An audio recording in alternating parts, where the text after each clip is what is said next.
Hey guys, I'm Chris Bailey with Right Way Auto Sales of Anniston, where we sell it all. We have cars, trucks, SUVs, four-door sedans, no credit check. Come see me today, bring your down payment and your ID. We're gonna put you right.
Today on the beautiful Motor Mile in Anniston, Alabama. Come see us today, 256-770-4211. Hey guys, I'm Chris Bailey with Right Way Auto Sales of Anniston, where we sell it all. We have cars, trucks, SUVs, four-door sedans, no credit check.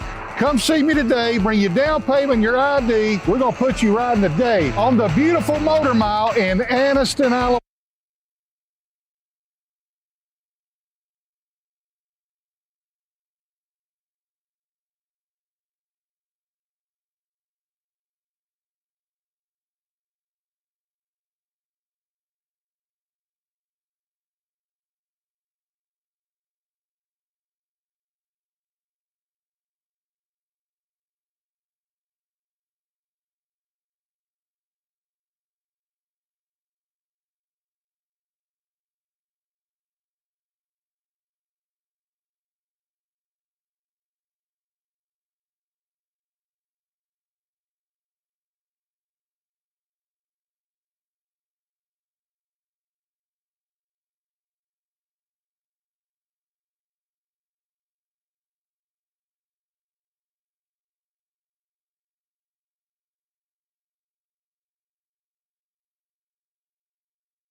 Good morning, everyone. I would like to welcome you to the 15th Annual Talladega County Coaches Association High School Football Media Day here at the International Motorsports Hall of Fame in Talladega. Leading off Media Day, we have the B.B. Comer Memorial High School Tigers and head coach Adam Fawcett entering his 9th season. The Tigers open up their season against Childersburg on the road on August the 20th. They compete in Class 2A Region 4. I'd like to thank Mr. David White, the president here at the International Motorsports Hall of Fame, for hosting us today. Also, Alabama Power and Steve Marlowe for their support of high school athletics in Talladega County.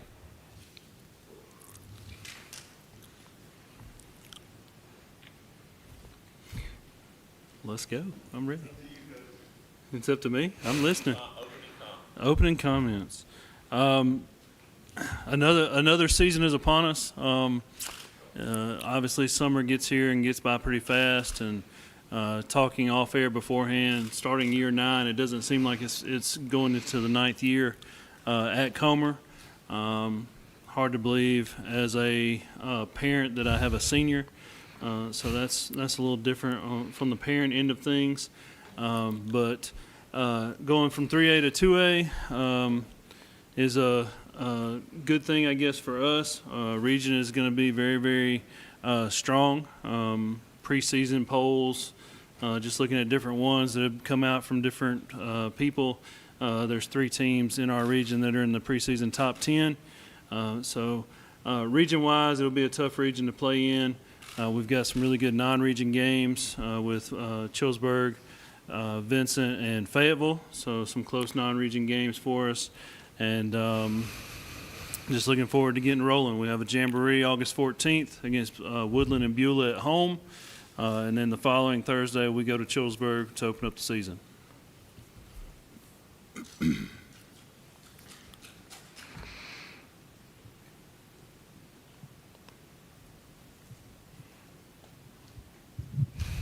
Hey, Coach. Welcome. I didn't realize it'd been 9 years. It's crazy. It is. B.B. Comer Childersburg used to kick off the season every year. Used to play on Thursday nights. That stopped for a while. It's coming back this year. I think it's a great move for the 2 schools. What's it going to be like? And a lot of people may not realize this, but you're going to play at the old John Cox Stadium in Childersburg. And I know you were at Childersburg at one point, and you played in that stadium before the new stadium got built. What is it going to be like for you? I'm assuming you haven't been back to that stadium since you left. Is that correct? That's correct. We played a jamboree there last year, but not a full game.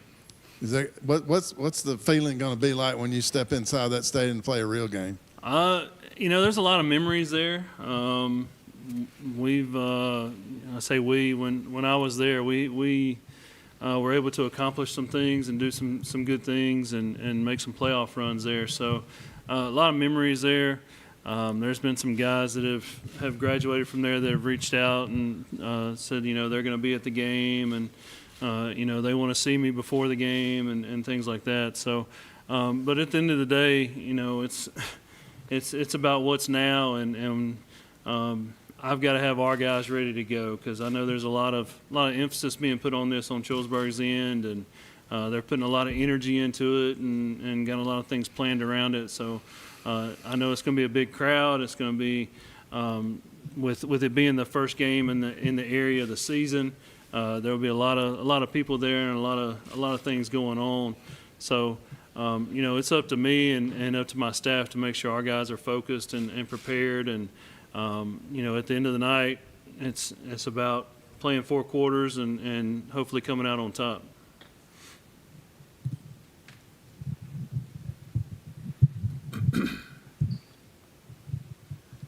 Coach Dave McCurley from Radio Alabama Sports. Last year you and I talked about you coaching your son, who is your starting quarterback. Now another year is under that belt. Talk about his progression and also yours, because how tough you talked about it was coaching your own child for the first time.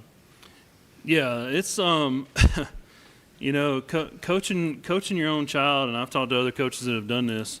It's probably one of the greatest joys and one of the biggest stressors you can have all at the same time. So We've literally been met at the door by my wife, and she said, "Hey, once you step in here, no more.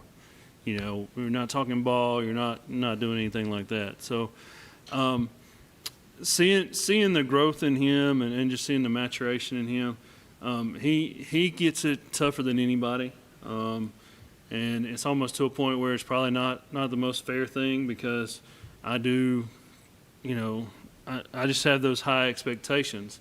You know, so I've told people before, I wish he followed in my footsteps and was a big old slow guy and could play line, and then, you know, there's not as much attention on him if he plays guard like I did, or, you know, center or whatever.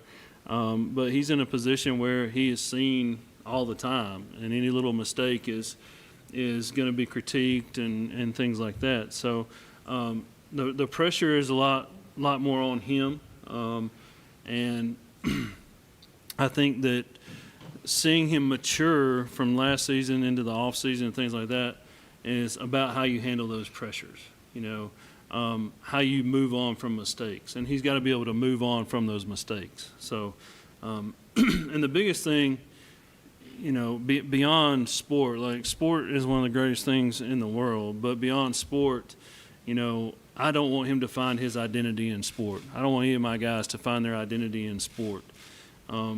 You know, at the end of the day, you know, sport is great, and have tons of memories with sport, and I hope that he's able to carry on a ton of memories.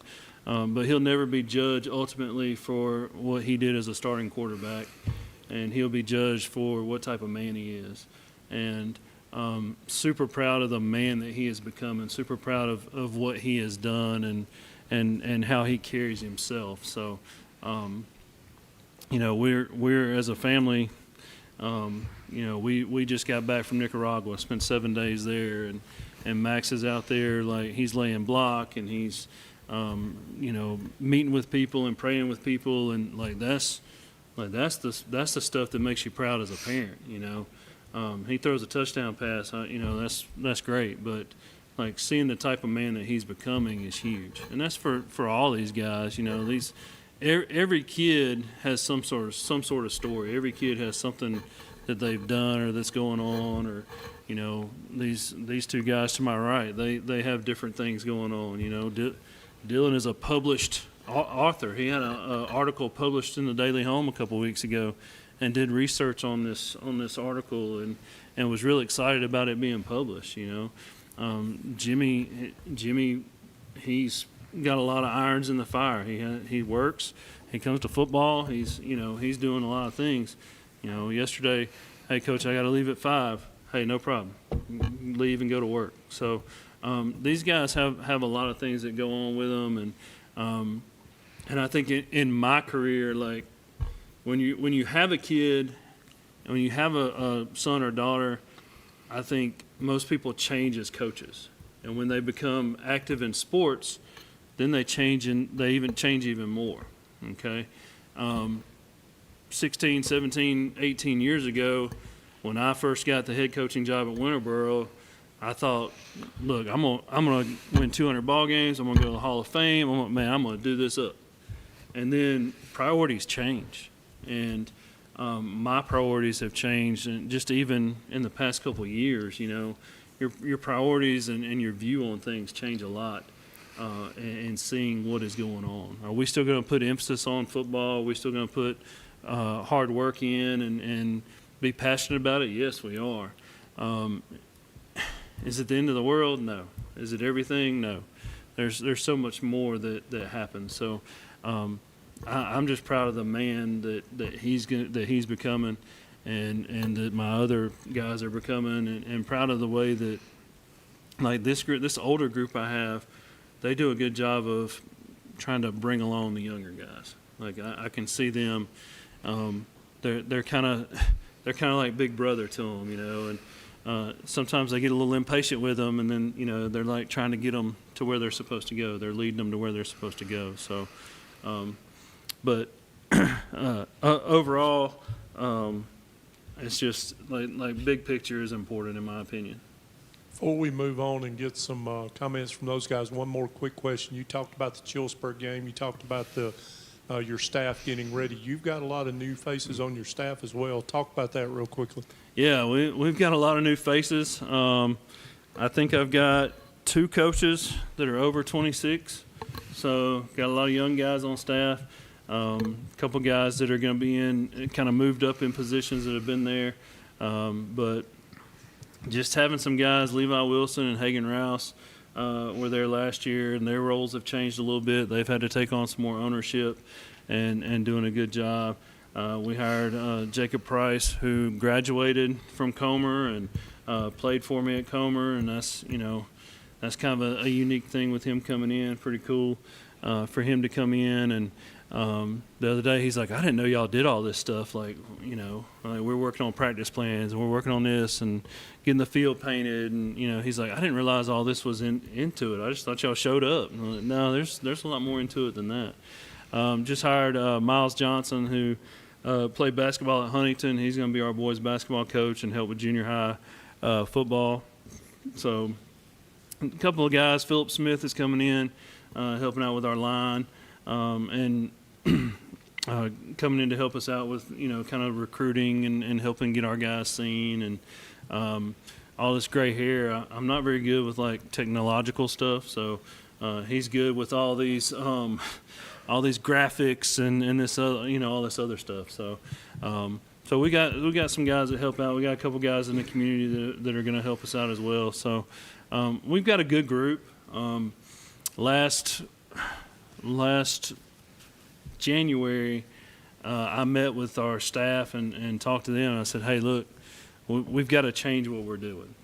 Kids don't respond to how we've been. We got to figure out something different.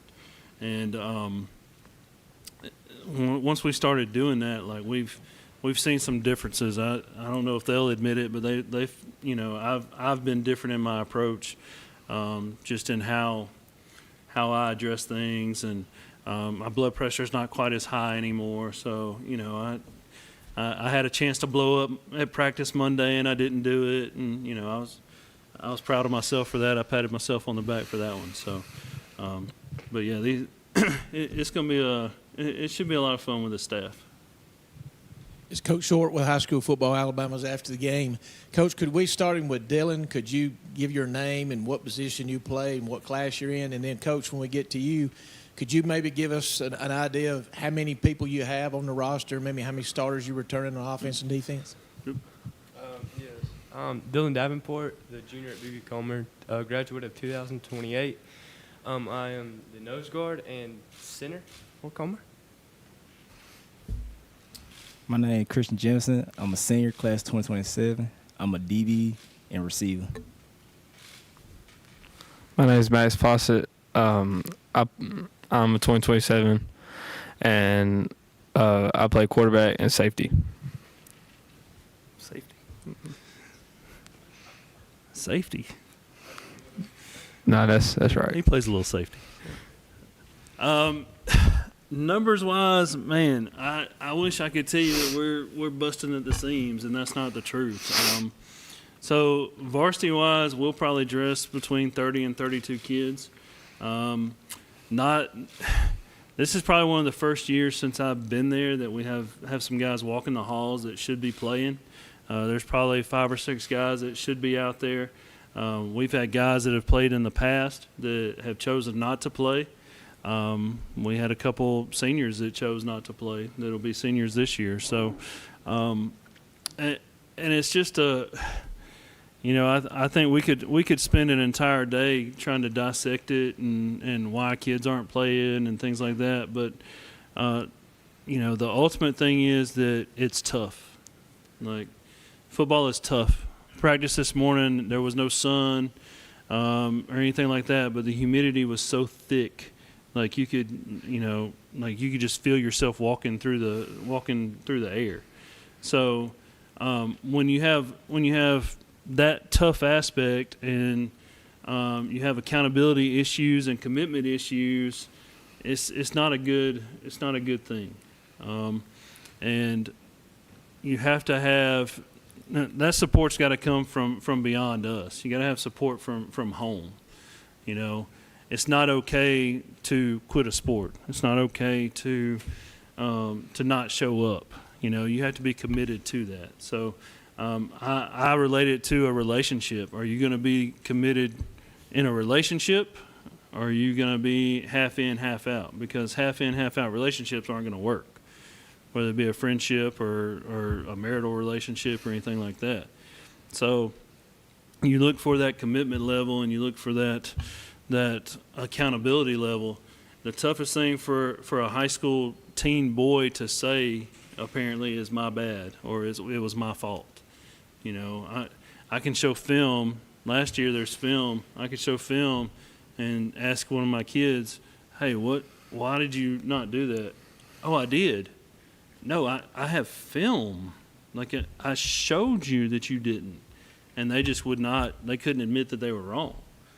So, you know, we will take the ones we have. The 30 that I have are good kids. Man, this is one of the best bunches I've had just as far as working hard and working with each other and doing those things together.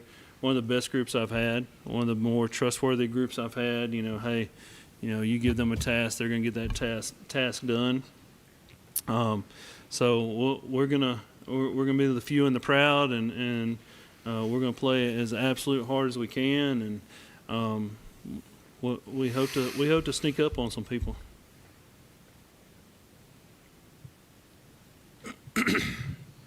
Bruce Carr, once again, the Vote 100.9 WFEB. I'm sorry I didn't introduce myself earlier for that. But, Coach, a little bit about your offense, a little bit about your defense going into the 2026 season. I know we don't want to give away any secrets or anything like that, but a little bit about what you're planning on doing or what you foresee to do offensively and defensively as we move in. We'll be multiple on both sides of the ball. That's what I expected. Yeah. No, we've got to polish some things and fix some things. We're gonna have to look at some different things defensively, just to fit what we have numbers wise. So I'm gonna have to change some things up there, just a little bit, just tweaking some things.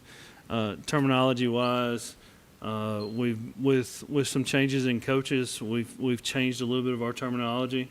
But the kids seem to be picking up on everything pretty quickly defensively.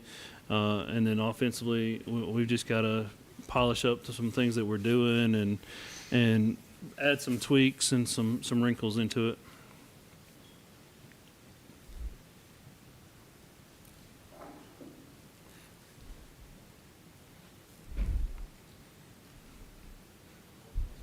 That's it?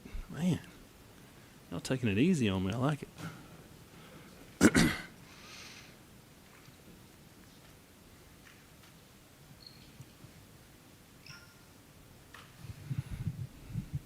Michael Giddens with Radio Alabama Sports. Coach, you lose a couple of key guys off your roster, the Browns. Can you talk about, obviously, the three guys that you brought here today, but some of the guys back home that you're hoping step up that maybe were underclassmen last year?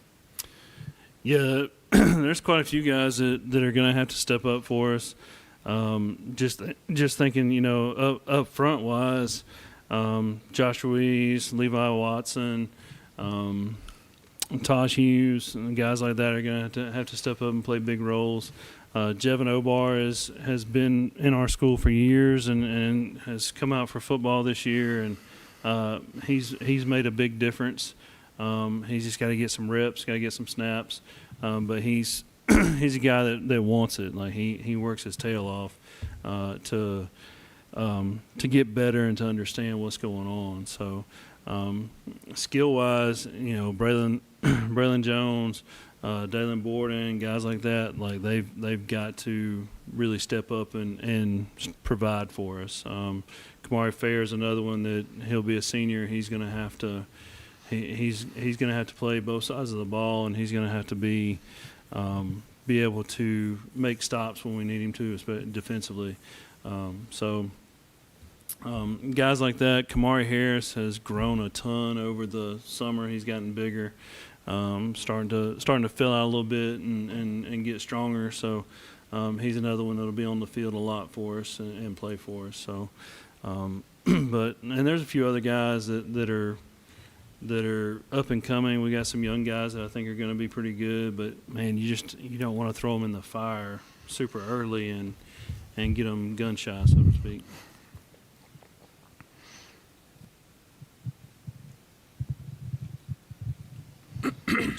First of all, twofold here. Talk a little bit about your schedule. You talked about some of your region teams, but how you're going to navigate through that. And I'm going to ask Max first. We talked to your dad about his role in coaching you.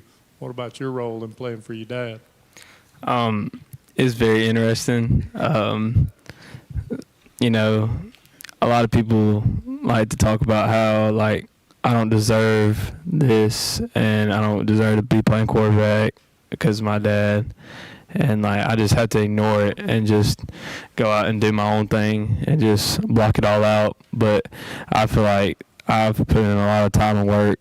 And before I continue on, I like to thank the guys that they're watching in the weight room right now or in the field house. I couldn't be able to do this without those guys sitting there.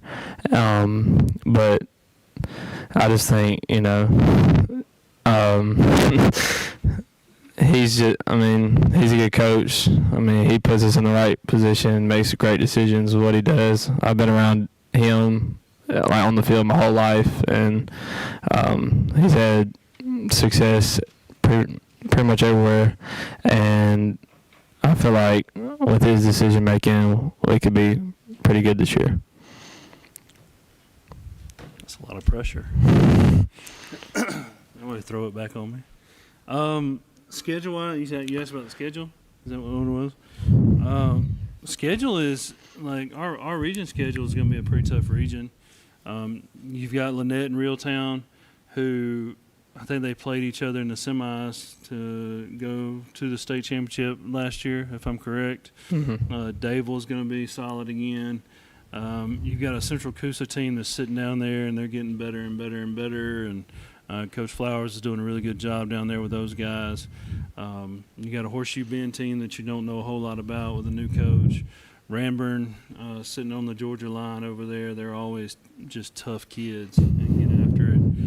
Randolph County, again, tough, gritty kids. I think they're a young bunch. I think they're mostly sophomores, but I think they've got a pretty good group. I know they lost the linemen that they've had, so I don't think they're as big up front as they have been, but still pretty sporty. And they have a new head coach, so you know, I don't know. It'll be interesting to see the differences that they do offensively from what Coach Presters did for the 15 or so years that he was there. Yeah. I was glad to see that the running back did graduate. Great kid, but glad he's moved on. I think he's at JSU now. So.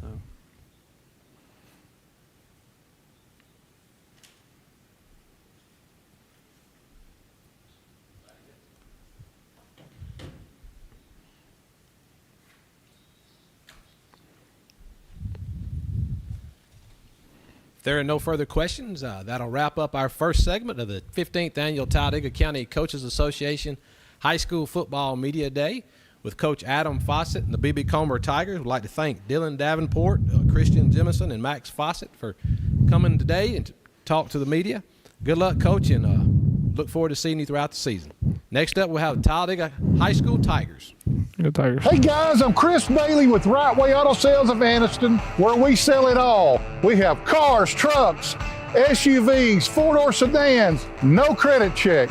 Come see me today, bring your down payment, your ID. We're gonna put you riding today on the beautiful Motor Mile in Anniston, Alabama. Come see us today, 256-770-4211. Right Way Auto Sales, buy your car the right way.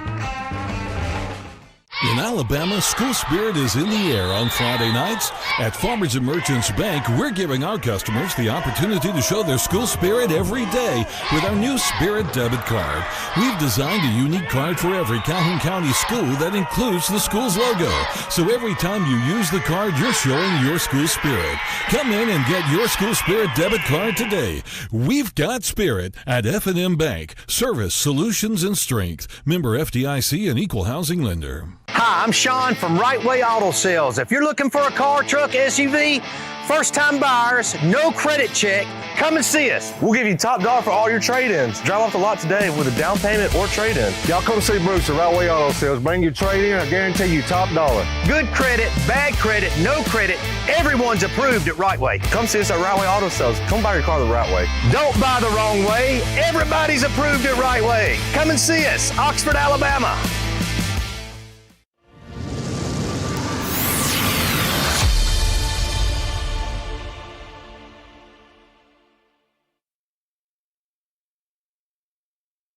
Yes, sir.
Welcome back to the 15th Annual Talladega County Coaches Association High School Football Media Day at the International Motorsports Hall of Fame in Talladega, Alabama. Next up, we have first-year head coach B.J. Webb and the Talladega Tigers.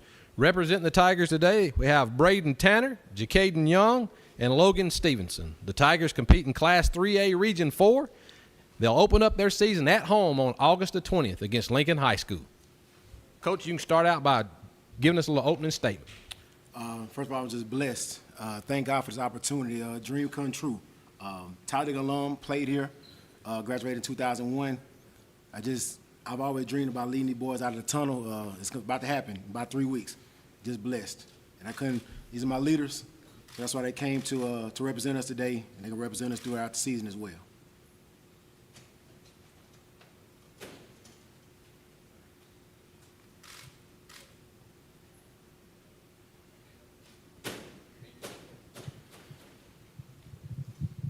Hey, Coach. Again, welcome to Talladega. Thank you. My name is Bruce Carr. I'm with the Volt 100.9 WFEB radio in Sylacauga.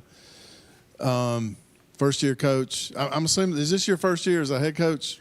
Head for varsity. I've been in middle school 3 out of the last 4 years. I actually did double duty, head middle school and still running back coach for the varsity. So I've been with Talladega about 12 years now. Okay. This is first year head with the varsity. Coach, talk a little bit about the season you're starting on Thursday. Yes, sir. Against Lincoln, which is not going to be easy. You know that. But talk to us a little bit about the rest of your schedule, about your region schedule. Of course, region schedule gets you in the playoffs if you can finish in the top 4. Some people don't realize that, but that's the way that works. And talk a little bit about that. Talk about your non-region games and your expectations for this Talladega Tiger team going into 2026. First of all, we have huge goals. Like they say, I've heard that if your goal, when you tell other people your goals and it doesn't scare them, the goal's not big enough. So we have huge goals. I'm be honest, I don't look past, I don't look in the future. We have long-term goals and short-term goals. Right now, my focus is only the next 3 weeks in Lincoln. We do know who is on our schedule. We know who we play. But right now, it's all focus, all hands on deck for Lincoln at the moment. That's my focus.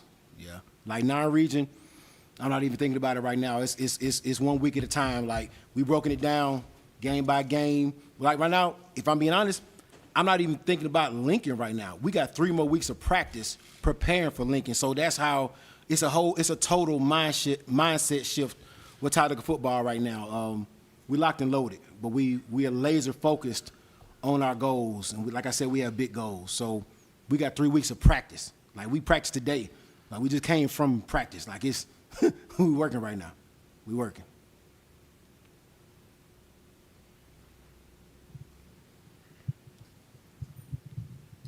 Hey, Coach. It's Michael Giddens with Radio Alabama Sports out of Sylacauga. With this being your first year as a head coach, without giving away, any of your game plan, your secrets or anything, talk about what you believe in for your identity of your team. What do you want to focus on offensively and defensively going forward? Physical and discipline. Like I went off today in practice about that. You ask them. Like I believe in that. I have non-negotiables. Physical, like controlling your effort. That's something you control. Physical is not optional. We have to be physical. So, like you say, not giving away what we're gonna do, but being physical and disciplined. What's the first question? I think you said something before that. What I was just your philosophy as a coach. Yes, yeah, we got to be physical. Like it's not optional. It's non-negotiable. Non-negotiable.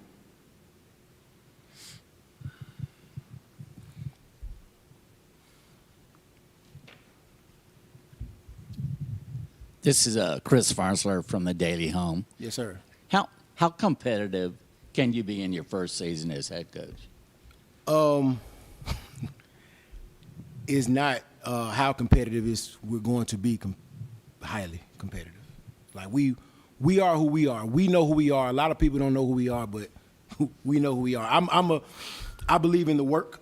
The work we put in gives us confidence, right? So confidence comes from the work. Can't have a false, can't be delusional. So the work we're putting in gives me great confidence. So we're not training to be competitive. We're training to dominate. Coach, excuse me, could you give us an idea? I noticed, on social media, some of the things you've been putting out there. Maybe some of the things tell us that maybe you've implemented, that maybe the kids have gotten excited about. And one thing is the jersey reveal and buying new equipment. A lot of times you can buy a lot of new stuff and that's all flashy and good, but then it comes back to how physical you're going to be. Good question.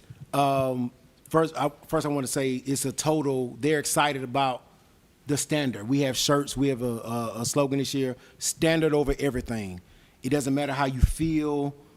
The standard doesn't care about your feelings, little knick-knack injuries. The standard is a standard. Are you on time for practice? Are you winning in every drill? Are you competing to the fullest in every drill? Are you winning in the weight room? Are you winning in conditioning? We have set a standard that, if I'm being honest, the standard has not been there in quite a while. And the standard has been raised high. And they're reaching the standard and meeting it and exceeding it. So they're excited about being held accountable to the standard, because we both know athletes, that doesn't make you a winner. You got to be disciplined. You got to be locked in. You got to be held accountable every little thing. So there's a standard, and we're going to reach that standard. And as far as the jersey reveal, I'm one of those guys that if we work hard, we can play hard. and if I'm being honest, we worked really hard this summer. So I feel like I want to throw them a bone. Y'all go have fun, do a little photo shoot with the new uniforms, because they deserve it. So we got new white and all white uniforms and all black uniforms. All black uniforms, first time in school history. So they're excited about it. Coach, Jim Jacobs here with FNN Network. You are the, I believe, 5th head football coach there since 2018. Yes, my question is, how do you get the kids to drink the Kool-Aid? I mean, obviously there's been a lot of traffic through there, not a lot of success. Talk about how you've implemented the things you've done to get the mindset that kids need to go out and compete and win football games. I'm in a really unique position, meaning they didn't hire somebody like an outsider. I've been here, actually, these are the guys. If you've been keeping up with our middle school team, we won 3 out of the last 4 middle school championships. Guess what? Here they are. So they're juniors. These are the guys. 3 years ago, they went to Oxford and beat Anniston, beat Lincoln, beat Sylacauga. They're here. So I technically didn't have to get them to drink the Kool-Aid. They already know what I expect from them. So it's a unique situation. Somebody coming in that doesn't know the kids, you might have to, but they know me. They know what I expect. And so, like I say, the standard is a standard. That bar is never coming down. Coach, when I've been in your shoes before, taking my first job was as a head coach. Can you tell me a little bit about your staff you've hired? I've seen a lot of them that on social media. And my next question besides that is, we all know that the history there a lot of times was there was a lot of great athletes in Talladega, but a lot of them only played one sport. What have you maybe done to maybe rectify that? Because I think I know the answer, but I want you to tell these people how you maybe can get more of those guys that are out there playing basketball to playing football, and football kids playing basketball. To answer the first question, I feel really good about my staff. My defense, I feel like I got one of the better defense coordinators around, and he's also my conditioning coach. I don't think there's too many better than him. Jared Atterbury is his name. I think it's too many better. So he's manning up the defense, and I got the offense along with my offensive staff, and he's got a heck of a defense staff along with him. Like, I feel really good about that coaching staff, and the players agree. We hold them accountable on everything. It's a lot of teaching. It's a lot of teaching going on out there right now. That's why I have the confidence that I have. And as far as, I guess, getting the kids to play, I've been coaching long enough that one thing about me, if you don't want to play football, for me, you don't want to play football. That's not an arrogant statement. I love on you so much. I give so much. I breathe so much confidence in life. If you don't want to play, you just don't want to play. And therefore, I don't beg you to play, because we both know you can't beg kids to play football. You got to want to do this. Yes, they will in the heat advisory, 109 degrees out there. So that's something like you got to want to be out there. So the numbers that we have, some people came out and they couldn't cut it. And I still love them. They know I still love them. I still walk them and hug them right now. But if you can't cut it, you just can't cut it. But we're on a mission right now. So our numbers are our numbers, but just know we strong from 1 to whatever number we have. There's no weak links in this armor right now. So, yeah. So to finish that, I don't want to have numbers just to say I have numbers, but half of them don't contribute to the team and a lot of dead weight. No, I'm not going for that. We're on a mission right now, so we strong.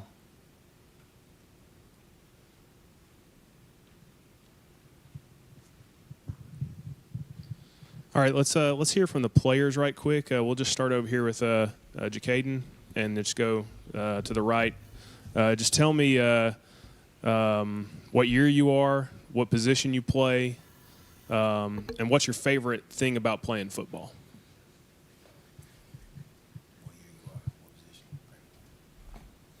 Class 2028, safety, and what I love about playing football, I just love being different, like doing the hard work. Like everybody else like doing the easy stuff, I like doing the hard work. Like leading your teammates, all that matter for you want to win games. I'm class 2028. My name is Braden Tanner, and I love football because it makes me a man each and every day. And I play linebacker. I'm class 2029, Logan Stevenson. I play quarterback. I love football because it just teach you discipline, just show you real manhood. That's what I like about football. And any of y'all can answer this. You've known Coach Webb for a long time, but what have you seen change since he's become the leader of the program? Different mentalities, just bringing people confidence. So we had low confidence last year. He just brought it up, making us just better. And he raised the standard all the way up, and it ain't down here, it's all the way up. So we got to meet him at.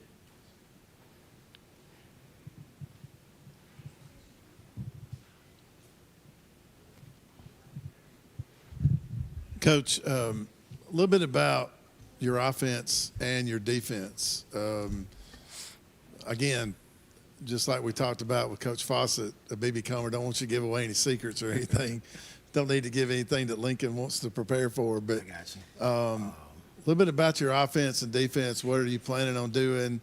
Is it something that you're building around your quarterback, or as far as offense is concerned, your linebacker for defense? What does that look like? What kind of formations are you going to be running, and things that you're going to expect out of your offense and defense this year? Defensively, attacking defense, like flying to the ball, very, very disciplined. They're coming down here, they're attacking. I'll say that much. Offensively, dynamic. I got a quarterback that can throw the ball really, really good. He's a lefty. He can fling it, y'all. He can fling it for real. But it's not centered around one person. Like, I have some weapons. I do. I plan on getting the weapons the ball, so I plan on being explosive.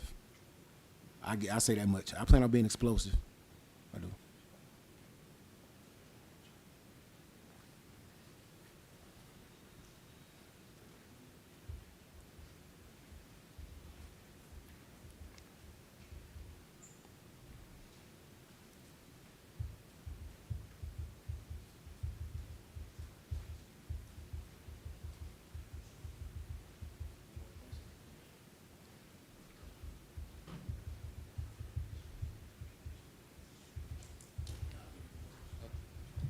I'll help you out.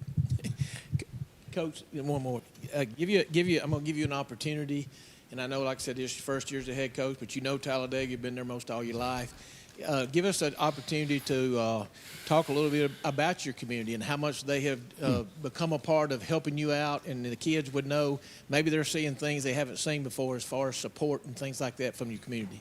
If I'm being honest, I want to say I'm the first coach ever hired from Talladega.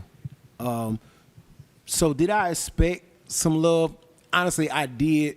Nothing compared to what has actually happened, though. Like, it's been kind of crazy, like the love and the call, the text, the social media posts of, Coach, what do you need? How can I help? I want to do this. I want to do that. I'm like, whoa. Like, a lot in a good way. So I can honestly say, and if y'all can tell, I don't just talk. When I say stuff, I actually mean it. The community has went above and beyond, and I needed it too. That's the thing about it. I actually needed everything they've given, all the support.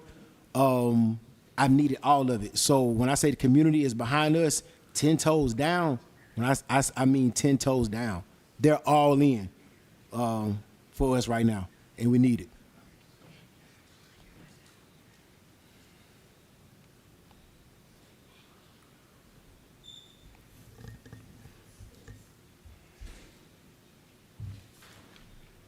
If there are no further questions, that wraps up our session with Coach B.J. Webb and the Talladega Tigers.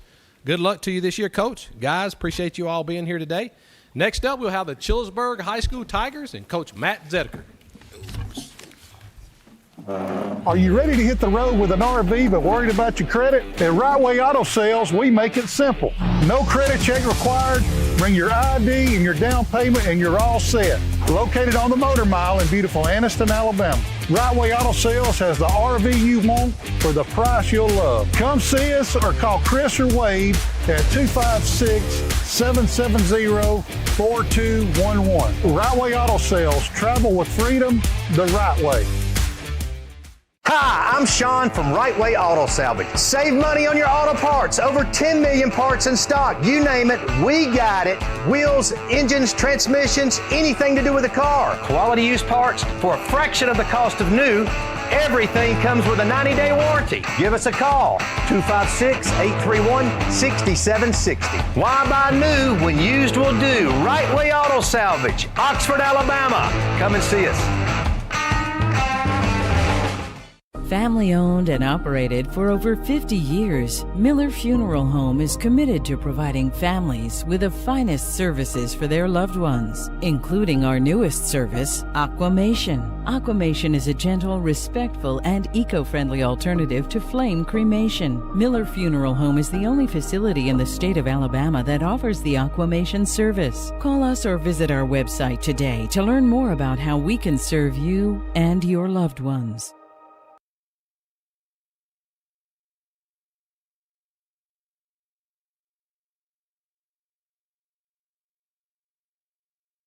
Family owned and operated for over 50 years, Miller Funeral Home is committed to providing families with the finest services for their loved ones, including our newest service, Aquamation. Aquamation is a gentle, respectful, and eco-friendly alternative to flame cremation. Miller Funeral Home is the only facility in the state of Alabama that offers the Aquamation service. Call us or visit our website today to learn more about how we can serve you and your loved ones.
Good, Jim.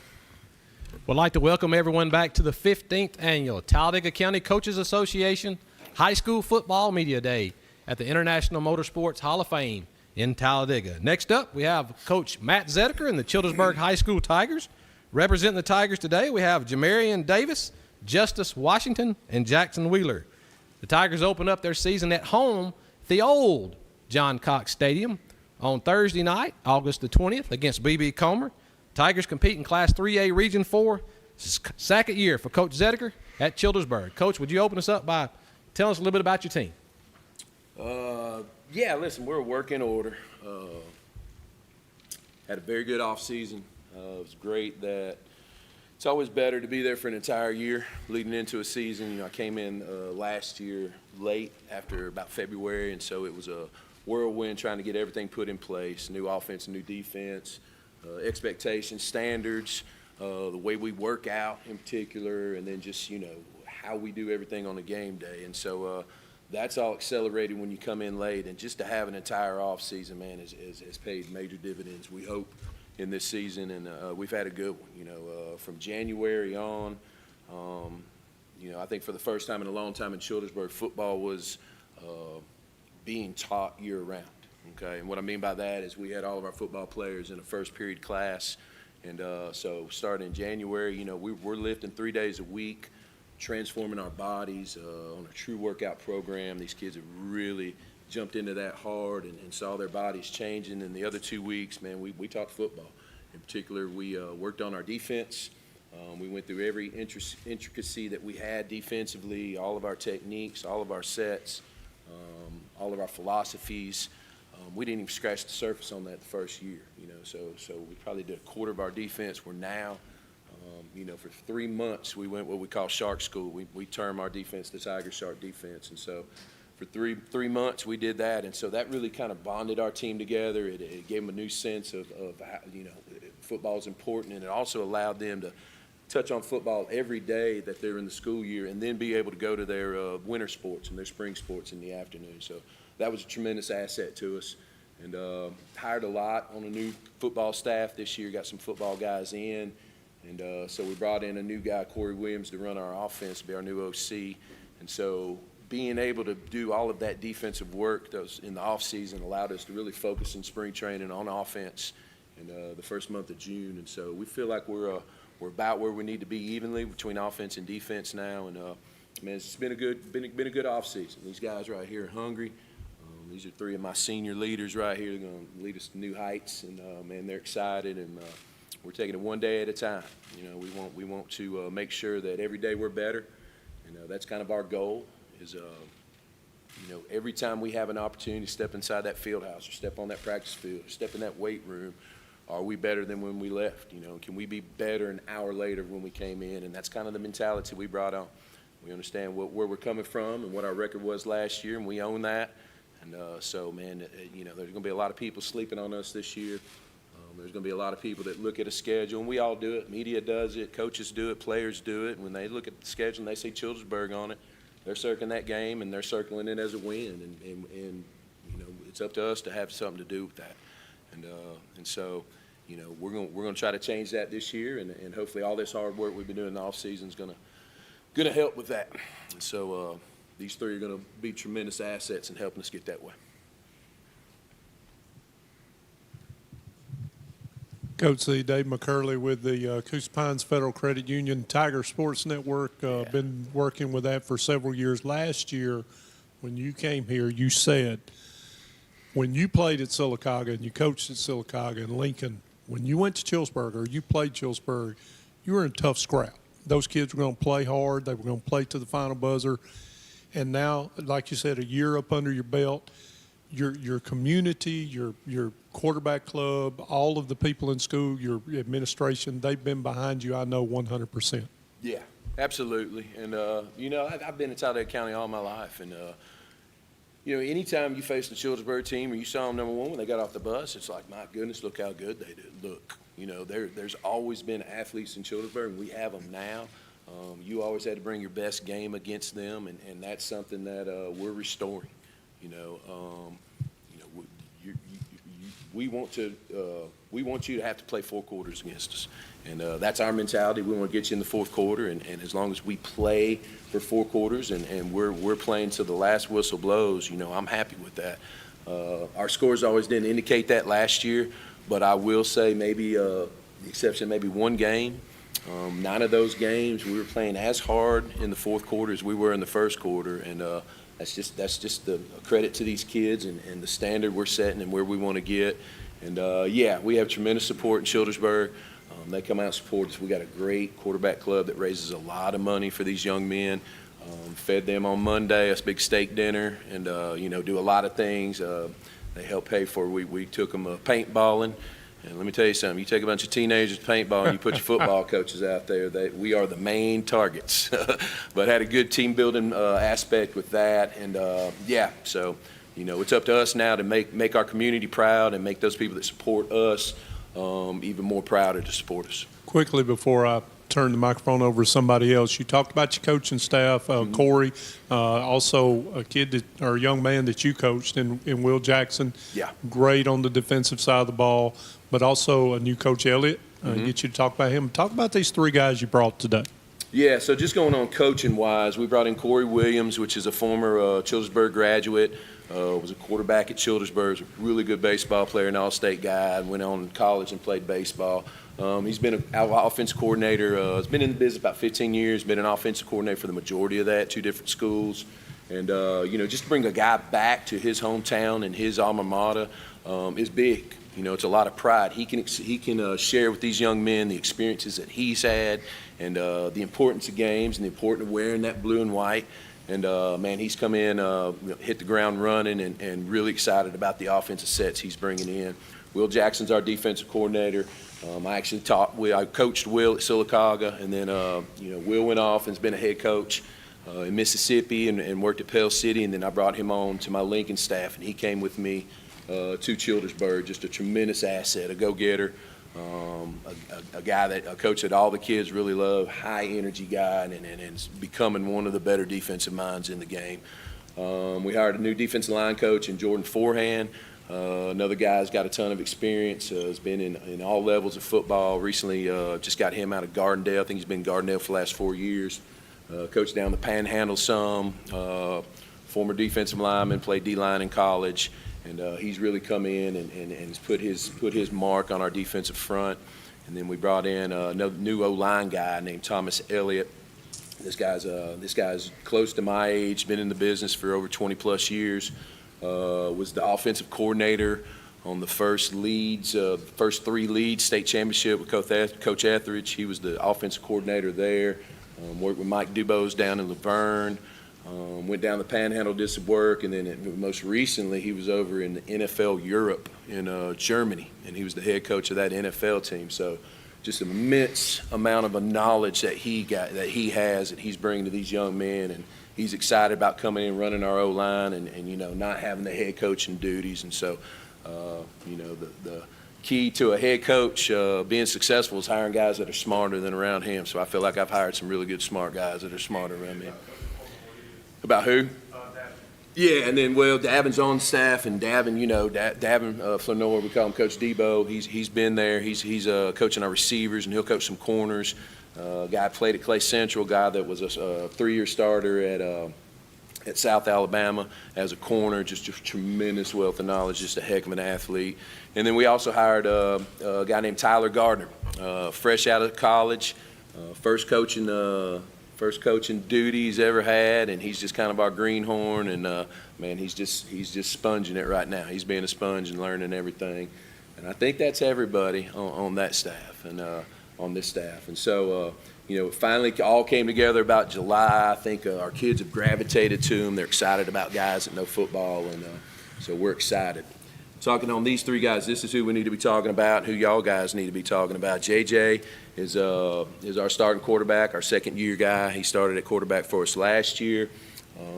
JJ, 1's a great individual. 2, he's a great student. He's 99 or better with his grades, straight A student, tremendous guy in our community and his community, and then just heck of an athlete. Every time we have him at quarterback for a reason, so he's touching the ball every play. He's really worked hard on his throwing and his pass action in the offseason, and it's come leaps and bounds from last year. And then he's an extremely fast, strong running cat. You know, he gives us another running back aspect in the backfield where you're going to have to account for him. And he's a winner. He wants to be the best he can be. He's a perfectionist. He's consistently working on his game, and he's a leader in our locker room and on the field. To the right of me, Justice Washington's another tremendous young man. Plays defensive end for us and offensive tackle. He's probably our highest recruitable guy right now. Several offers from Sanford and UNA, Miles, Tuskegee, and several other colleges that are looking at him right now. He's our motor guy. He's a guy that I think a lot of offenses are going to run away from. We're tweaking our defense to build it around him, knowing there's not going to be too many people in the state going to be able to block him. From a defensive perspective, and then he flips right over on the offensive side of the ball, mauls people at offensive tackle, and so again, another high IQ guy, straight A student. He's a very soft-spoken. You're probably going to have to ask him to speak up when he starts talking, but his game is loud, and so we're excited about what Justice is going to bring to the field. And then to the farthest right from me is Jackson Wheeler. Another very high character, great guy. He plays our Mike linebacker. Another soft-spoken guy with a loud game. I've given him the task since January that he's got to break us down, and that's kind of getting him out of his shell, because as a Mike linebacker, he's got to call all our sets for us. He's getting the front lined up. He's getting the defenses called. And so, just Jackson is a 3-year starter. I believe he started your sophomore year as well. Played some outside linebacker for us last year and Mike linebacker, and then he'll flip over a little bit and play some B-back for us. But he's our force in the middle. You know, he's our captain that gets everything set defensively, make sure everybody's lined up where they need to be. And, has just had an unbelievable offseason in the weight room. His strength has gotten so much better. We worked hard on his flexibility. And, he's another coach out on the field for us that's going to get everybody set up defensively, and we'll run everything through him. Coach Zedeker, Bruce Carr with the Volt 100.9 WFEB in Sylacauga. Second year as the head coach at Childersburg. You're going to start off the year like Childersburg and B.B. Comer used to do years and years. Yeah.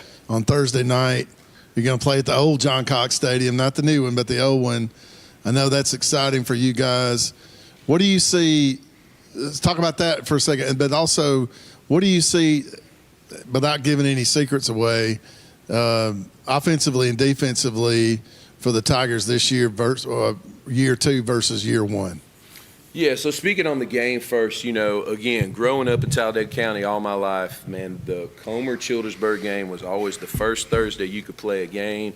Everybody in the county's at that game. I went to them every year, as a kid, and then as a player, and then as a coach. It's the first time you get an opportunity to see high school football again. And so Coach Fawcett and us got together now that we weren't in the same region, and really wanted to work hard to try to bring that rivalry back. And on that first day, and our schedules worked out, we were able to do it. I got approached actually last year when I took the job about possibly playing a game in the old stadium. And, our rec department and Brad Logan did a great job of completely renovating Old John Cox. If you haven't been by, it's beautiful. Everything's repainted. The field is immaculate. There's a built-in field house and a built-in visiting locker room there.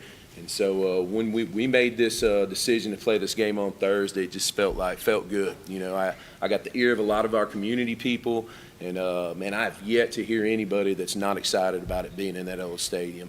Our on-campus stadium is a huge stadium, all right, and eventually the goal is to start packing that out. Old John Cox is a little bit smaller, and I just thought it'd be a great environment for these kids to play in. Most of them haven't played in it since they played Pee Wee ball. It's close to the sideline, and it'll be packed. We feel like it'll be a packed environment, so we're really excited about that. Bringing the bonfire back, and so all the old traditions that were in play, man, we felt like it's important for these kids to have those traditions and go through them. And then as far as offense and defense, without getting anything, listen, if I got to put a title on our offense, I would say it's a power spread scheme. Okay, we have a lot of tools where we want to get the ball to a lot of people. First touching this man's hand first. We've got two really good running backs we're going to hand the ball to. But I think one of our biggest assets is going to be our offensive line. We're going to average about 285 across. We're a big line. And so, you know, it's our job to get them going in the right direction. But, you know, that without giving anything away, we're going to be a balanced offense where we can throw a lot and we can run a lot. And I'm an old school coach. If the ball's running and it's running well, that's what we're going to do. Okay, because you know if you can pound, we want to pound. Defensively, again, I spoke on it earlier. I think being in year 2, there's just a much better understanding of what we're wanting to do defensively. We're based out of a 3-3 stack, but we get in several different formations out of it based on what offense gives us. And I just think the work we put in the off season and in the spring and the summer, man, the kids are understanding what's going on coverage-wise, stunt-wise, alignment-wise. And when you have a team that knows what they're doing, they're not having to think about it. Now you got a fast team. And so we hope the product is much better this year. Matt, Jim Jacobs, FNN Network. Do you feel sometimes maybe this year that you're kind of playing with house money? I mean, you kind of alluded to it earlier in your comments that, you know, everybody kind of expects to beat you guys. Does that give you some confidence, especially going into the season, that you can get the kids pumped up like, hey, we're everybody's homecoming. Let's do something different? Yeah, I don't know if it gives us confidence or more so a chip on our shoulder. You know what I mean? And these young men are hungry. They don't want that persona or that perception of our team anymore. You know, and that's kind of been a motivating factor of the way we've been working this off season. You know, we got a saying in our locker room: let them sleep on us. Let them have that game circled, because by the time it gets to the fourth quarter, you know, the hope is, and this isn't the same team that we thought they were going to be and what they've been the last couple of years. So I don't know if it's playing with house money. I think it's definitely a motivational factor. I think it's been a motivational factor in how we've worked since January. And, you know, kids want to win football games. And how you work before you get to a Friday night dictates that. And if there's anything that I've seen in the way our work ethic since January, we feel like there's some W's coming our way. Alex Bauman with the Tiger Sports Network. Your JV won the small schools championship last year. What did that do for your program?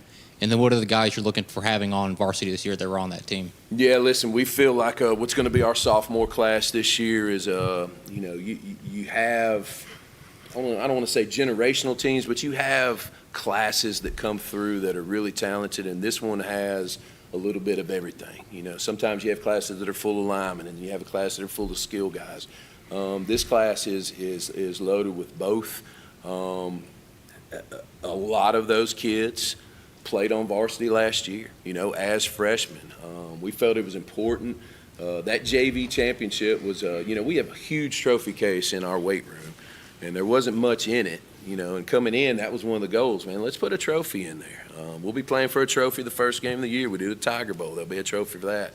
And, man, that young bunch just really gelled together. There's a lot of talent in it, and yeah, it was a big stepping stone saying, hey, here's what we have coming. Now let's grow them up a little bit more, get them big in the weight room, and I think these guys will speak to it too. We're going to be counting on a lot of sophomores that played last year to help us win games. But it's a good bunch mixed in with a good senior bunch and a pretty good junior bunch. Coach Dave McCurley with Radio Alabama Sports. You know, in reclassification, you stayed 3A, but you moved from that south, all of the teams we were playing in the south for several years, and now you switch more toward the north and northeast. Talk about some of those teams in your region that you may or may not know a whole lot about. Yeah, well, number one. Being in Lincoln, you probably know a lot about them. Yeah. Number one, looking at a schedule and the last name of a team doesn't have academy attached to it helps. You know what I mean? That was tough, playing Lee Scott and Glenwood, and then some other really Randolph counties, you know, Blue Buds. What I do know about this region is it's talented. You know, I mean, we're not circling any games on any schedule. We're trying to be as best as we can be week in, week out, and not look forward to anybody on the schedule. It's a challenging schedule. We open up with a rivalry in Comer. Second game's a rivalry against Fayetteville. So 2 county teams right out of the bat. And then our new region, we'll play Asheville, who probably had a once in a generation class that they just graduated through last year. Man, that senior bunch, which I'd seen them a little bit when I was at Lincoln, was really talented last year in every sport that they played. So he graduates that, but when you have that kind of success, man, that breeds success in your underclassmen. So we expect them to be very good. Weaver's got a brand new coach coming up from the south. And we know they got really good athletes. I've heard some good reports from them on some OTAs and 7-on-7s. Cleveland County's always a tough-nosed football team, gonna get foot to foot and pound you. I know a couple guys on that staff, and man, they're gonna be well coached. And so and they got a really good defensive end. That's a 3-star kid that you got to look at. White Plains is another one. Coach Smith, I faced him when I was at Lincoln a lot. He's changing the culture there at White Plains. They got a Power 5 guy there that's already committed to North Carolina. They're getting better and better. So, and then Hanley is Hanley. They're blue blood. They're always really good in football, and I've played them a couple times when I was at Lincoln. So that's kind of the standard, I would say, that's in our region right now. And then Talladega's an up-and-coming. Coach Webb did a fantastic job with that young bunch when he was at Talladega running the middle school, and then did a lot with the high school. And I know the talent that those middle school teams in Talladega have had, and for them to hire him and keep that talent together and try to keep them going, man, they're going to be formidable. So, it's a tough region. And then we end the year with Sachs, and I thought I was going to get away from Coach Easley, and there he goes to Sachs, so I got to face him again. But we can look at all those teams, but the only team we're worried about right now is Childersburg, because the next opportunity we have to get better is the first day of practice on Monday. And so that's all we're worried about right now. Can we get better on Monday? Are we a better team when we leave? And then obviously when we start game planning, we'll worry about Comer and Comer alone. Coach, can you talk a little bit? I mean, you've been doing this a long time. Yeah. Can you talk a little bit about what we're doing to high school football with all this private public nonsense, with the private stuff kind of in a 2BD type situation? I mean, are public schools going to want to play private schools anymore? Where are we going? I got to be careful how I word this, man. Good riddance is what I say, man. If you want to ask me if I'm happy about they don't get to play in our playoff system anymore, I am. And regardless of what rules were in place with competitive factors and formulas and all that, it wasn't fair in my opinion. And it's not just private. There's a lot of public schools that are doing some things, and I want to praise the Alabama High School Athletic Association being proactive and really starting to set some standards for making sure everybody follows the rules. As far as the new association being formed, one of the biggest cries that I heard from private schools was travel, and yet they formed this new association with several other states. So I don't know. I don't know where it's going to go. I think your big private schools, your St. Paul's, your UMS's, your McGill's, they can afford it. I think your smaller private schools like Victory Christian and Donahoe and Donahoe, those type schools, man, I don't know how they can join that association. So to me, we'll see where it's going. The thing I know is Childersburg High School. The thing I know is Talladega County Schools. And we're going to try to be the best county school we can be. We're going to try to be the best version of the football team that we can be. And if that's eliminating some schools that have an unfair advantage, man, I'm all for it. Y'all need to talk to these kids now. I talk too much. I was going to say, Coach, I want to ask one question, and I was going to go to the players.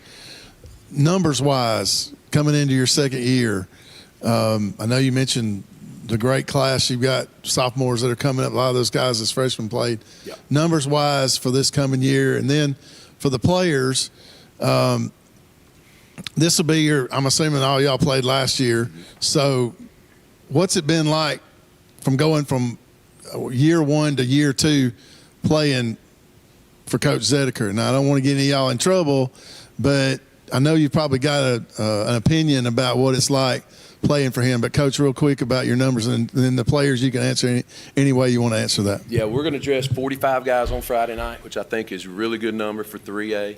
We probably dressed close to 52 last year, but I think what happened is the way we worked in the offseason really trimmed some fat. Some guys that weren't real sure if they wanted to dedicate what they want, and the 45 we got right now are all bought in and locked in, so we'll dress 45 on a Friday night. You guys. From year one to year two, we have been adapting to the way he's been coaching. So, like the early morning workouts and just workouts in general, we've been adapting to it. Like the first year, we weren't really. We can look at it as we weren't really just bought in, but now working in the weight room and getting our weight up and learning defense and learning the offense, I feel like we adapted more to the way he have been coaching.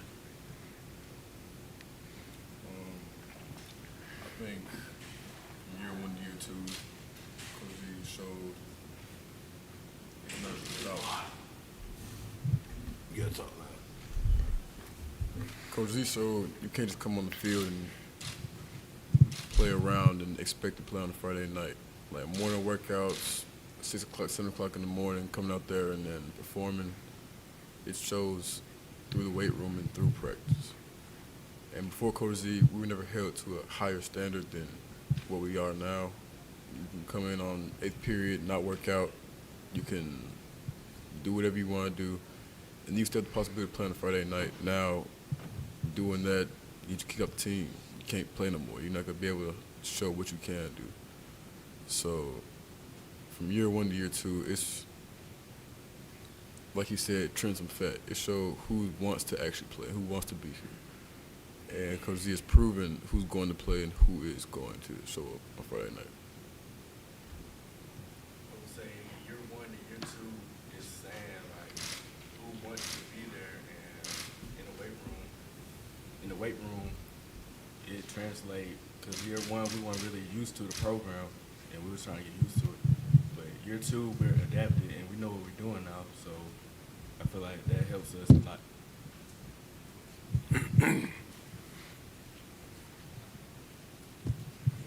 One more real quick, Coach. I want to get your opinion on something. Last year, of course, the win total wasn't what we wanted. Yep. But everybody's busting at the seam, the community, the school, these leaders. You talked about how great these three guys are in the locker room being leaders. Mm-hmm. Do you ever get the feeling that when you get that first win, they're going to come in bunches? Because I do. I hope. That's the hope. But I was talking to a real good coaching buddy of mine the other day, and I've always been an optimistic guy, and it's been a rough couple of years. So, man, I'm going to let it just play out. You know what I mean? I don't want to be too high. I don't want to be too low. We'll see. I think if we can stay healthy, and I think if we can handle adversity is going to be the main one. In our minds, and if we get down in a game, how are we going to react to that? Someone getting hurt, something like that. I think if we can handle those two factors, one, we can't help injuries, but if we can handle our mindset when something goes wrong, we could be a dangerous team. And yeah, these kids are ready to win. Our community's ready to win, and they got something to prove. And so once we get that, man, we talked about it. We're okay with bandwagon fans. We got a lot of people that talk in the hallways. What these kids go through with their student body is tough sometimes. But if we start winning, and when we start winning, they're all going to be right there with them, and we're okay with that. Y'all ask these guys some more questions now. You only asked them one thing.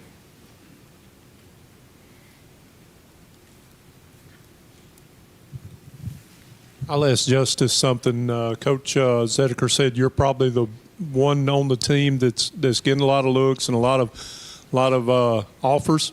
I know you're excited about that, and of course you haven't made up your mind yet. But how is that factored into keeping your mind on what you got to do for Childersburg and kind of leaving all that aside? Because I know he's counting on you to be that leader in the locker room. Well, I can't really leave it aside. You know, when I come outside the house, talk to my neighbors, talk to people in the community, everybody sees the post on Facebook. You know, he's all from here, interest from here, pictures with this coach and that coach. And I think that's really what has pushed the younger group to play better too. They see at Childersburg, now they got a coach that will support us and stand behind us and get us to the next level. If they just work as hard as I do, they can get there as well. I think before that, nobody really cared whether we won or lost, how hard we worked in the weight room, or if after practice we run an extra sprint, because nobody expected better. But now that what I've gotten from Coach Z and from a good work ethic has proven, I think it's just overall giving people a sense of hope that we can do better and we can get better. We can help our mom pay off the house. And we can get her what she wants, and we can support our little siblings and stuff like that. So I think that's mainly pushed a lot of our players to be better. That's great, Jackson. I've talked to Coach a lot about you on the defensive side of the ball. You're always around the ball, somewhere just very intelligent. How forward are you looking to your last year to help these young kids that Coach Cedric was talking about be the Jackson Wheelers in the next 2 or 3 years? I'm hoping that they'll step up and actually learn from me, and I'll be a good leader for them. And then, you know, they'll actually learn and take steps and follow what I'm doing. And then they'll be leaders for the under guys that's under them. And I'll ask JJ, you went through a time last year where you got injured a little bit, and you wasn't at 100%. I know you've worked really hard in the offseason in the weight room. How much you think that's going to help you this year to go the whole way without hopefully getting any injuries? I think the program coach has put us on and the weights we've been lifting is going to tone up our bodies, and not just me, but everybody's bodies, help us get stronger. And hopefully, the way we've been working out, I think our bodies will be tough enough to go through adversity and win a couple games. Coach, me and you kind of go way back, known each other for a long time. Yeah. And I just, when I found out that you were going to take the Childersburg job, I thought, man, this guy's getting out of it. He's fixing to retire. But when I saw that you took that job, first of all, it was a great hire out of this county to hire you. And I thought, it won't take long. I said, year 2 or year 3, they'll already have this thing turned around and doing a great job. So by saying that on behalf of High School Football Alabama's after the game, I wish you and your team great success this year. I appreciate that, Coach Short. Thank you.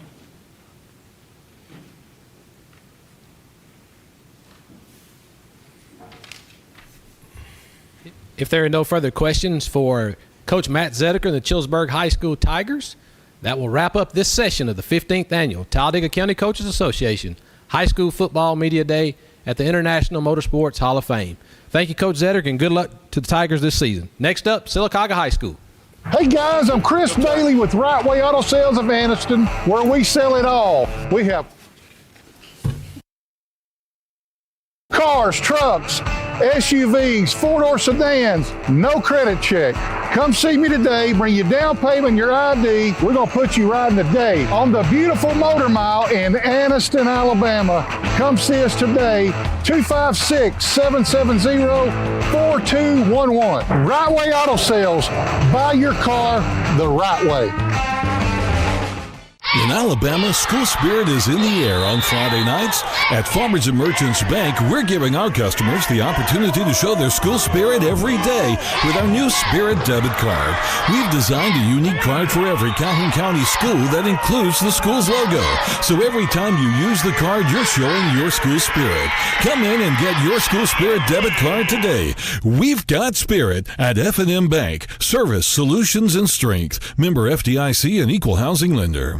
Hi, I'm Sean from Right Way Auto Sales. If you're looking for a car, truck, SUV, first-time buyers, no credit check, come and see us. We'll give you top dollar for all your trade-ins. Drive off the lot today with a down payment or trade-in. Y'all come see Bruce at Right Way Auto Sales. Bring your trade-in, I guarantee you top dollar. Good credit, bad credit, no credit, everyone's approved at Right Way. Come see us at Right Way Auto Sales. Come buy your car the right way. Don't buy the wrong way. Everybody's approved at Right Way. Come and see us, Oxford, Alabama. Looking to transform your outdoor space? Look no further than Bama Sheds. As a family-owned and operated business, we understand your needs. That's why we offer no credit check, rent-to-own options. Enjoy free delivery and setup within 35 miles of our 4 convenient locations.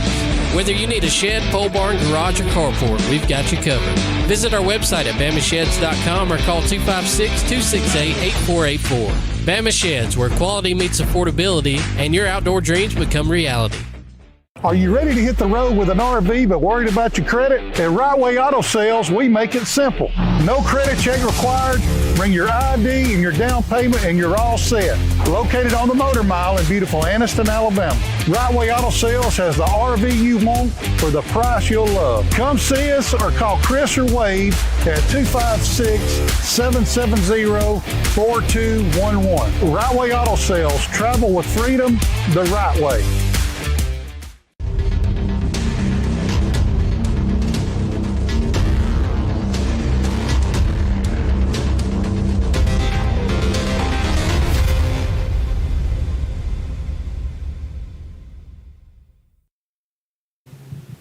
We'd like to welcome everyone back to the 15th Annual Talladega County Coaches Association High School Football Media Day at the International Motorsports Hall of Fame in Talladega. Next up, we have Coach Chris Smelly in his 4th season with the Sylacauga Aggies. Representing the Aggies today, we have Juice Riley, Landon Crocker, and Sam Mohammed. The Aggies compete in Class 4A Region 6 and will open up their season at home on August the 21st against Holtville. Coach, would you begin by telling us a little bit about your summer and the opening statement?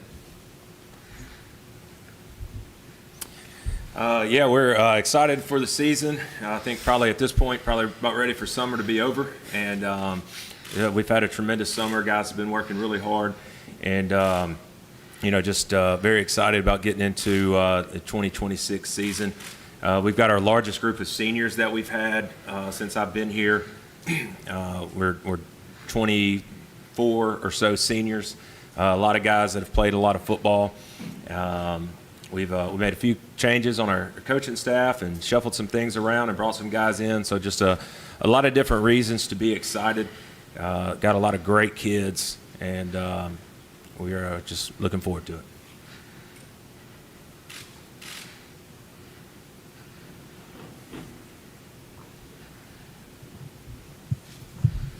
Coach Smelly, Bruce Carr with Vote 100.9 WFEB Sylacauga. You mentioned this is your largest senior class you've had, I'm assuming, in the 4th year. This is your 4th year. How many players do you look at dressing? I know your first year you had quite a few, came down a little bit, may have come down a little bit last year, but what does it look like as far as the overall numbers are concerned for this year? Yeah, 9 through 12, we've got about 70 guys, which I think is a good number for us. We have kind of had it different ways, different seasons. When I first got here, the participation was really low, and so that was kind of my big goal, was to try to get numbers up, and then realize we maybe have too many guys that are just kind of hanging around but not fully committed to what it actually means and what you want it to mean to be a high school football player. So I feel like we found the right balance now, and have a group of guys that are all hungry, all working together, and excited and hopeful for what this season could look like. And so having over 20 seniors, I don't even think we've been over 15 since I've been here, is an exciting thing, because we got so many guys that have played so many snaps for us over the last couple of years.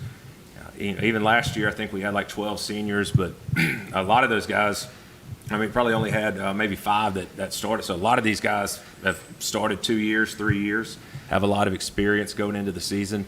And that experience will be key for us this year with our schedule and the competition and the coaches that will be going up week in and week out. Coach Dave McCurley with Radio Alabama Sports. You got three great guys with you today. You've been doing this a long time. You've done a lot of these media days from wherever you've coached. What goes into selecting, because you've got a large senior class, what goes into selecting the three guys? Is it a team thing, or is that something you choose yourself?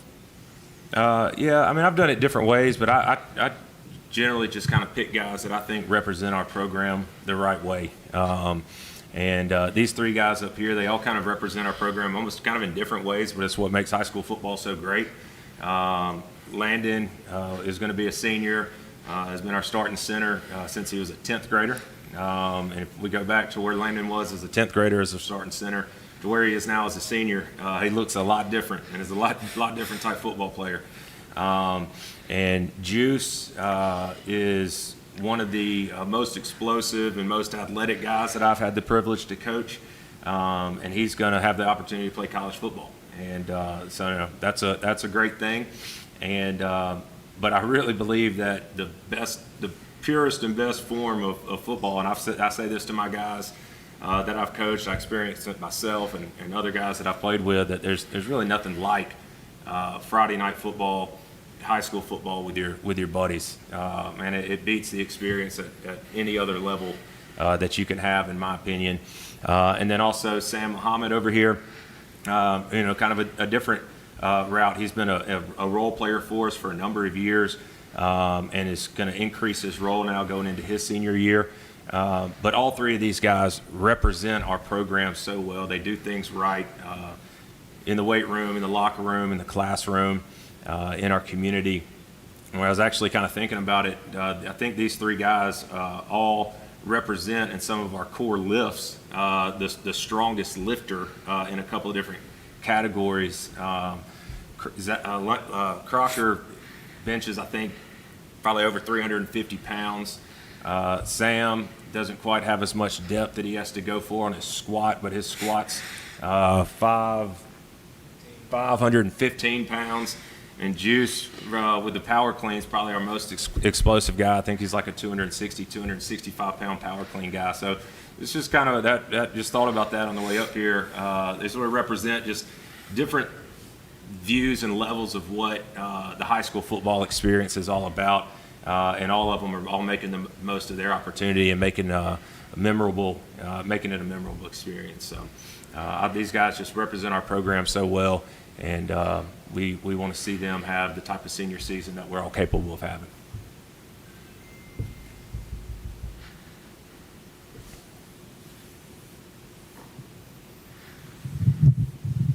Chris Farnsler from the Daily Home.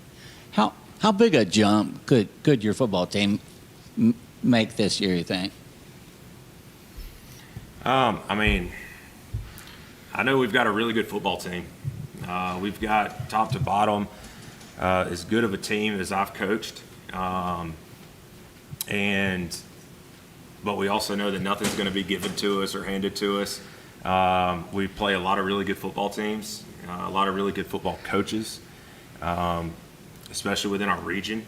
And so while from a win-loss standpoint, I think the sky is the limit for us, and there's a lot that we can do. And obviously a goal would be getting into the playoffs and making a deep playoff run as well. And that's something that I know that we could accomplish as a team, but we're going to have to go out and earn it. And so, I think that level of knowing what a typical Friday night's going to look like this fall for us brings with it a level of excitement, and you're not taking anything for granted. You're putting your best in and week out in your preparation, in your practice habits.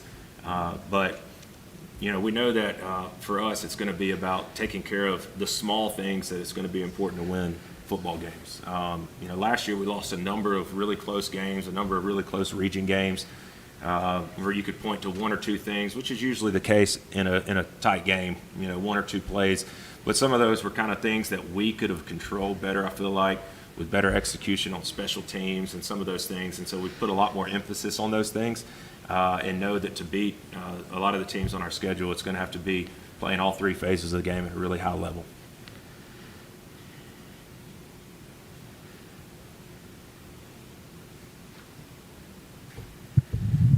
This one's for the. This question is for the players. Sam, how long have you been in the program now? Since my 9th grade year. Okay, so you've been there basically the whole time that Coach Smelly's been there. Yes, sir. Landon, you're the same way. I think Juice, you came in. Was it last year? Okay. So for Landon and for Sam, what's it been like in the program with Coach Smelly versus what it was like in the past?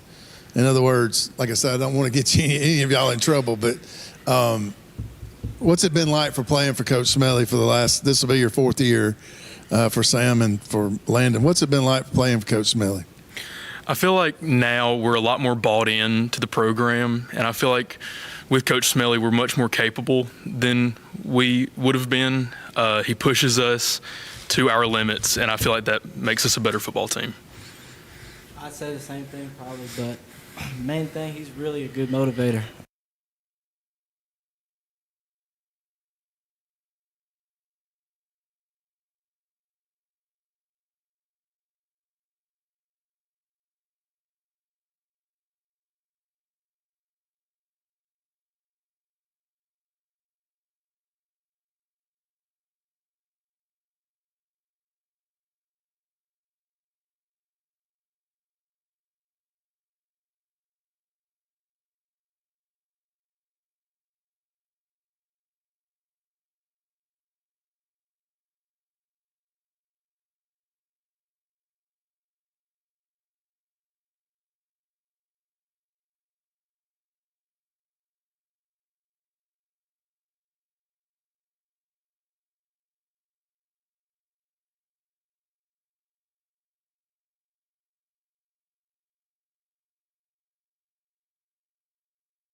Silicaga have a lot of pride in us trying to bring the program back to the best that it can be. And so it's a group that, we've got a group of 10 coaches that all work hard together, enjoy being around each other, spend time together outside of the field house as well. And so it's, having those guys, us as a staff all bought in is a tremendous blessing for sure. Now, to the schedule, I'm looking forward to it. I'm not going to lie. Getting to play some of the programs that we're going to play, obviously with Central Clay and Leeds and Moody, I'm excited about it. I've had times where a regular season schedule, not since I've been here at Silicaga, is kind of, you look at it and you're like, man, where are the challenging games going to be? And then I like where we are now because we know that every Friday night we've got to bring our best and want to bring our best. So I think it'll help our guys stay focused. But man, I look at our schedule and I can't wait to line it up and go to work against each and every opponent that we've got. And I know that our team feels the same way. And man, we're going to go give it everything we got.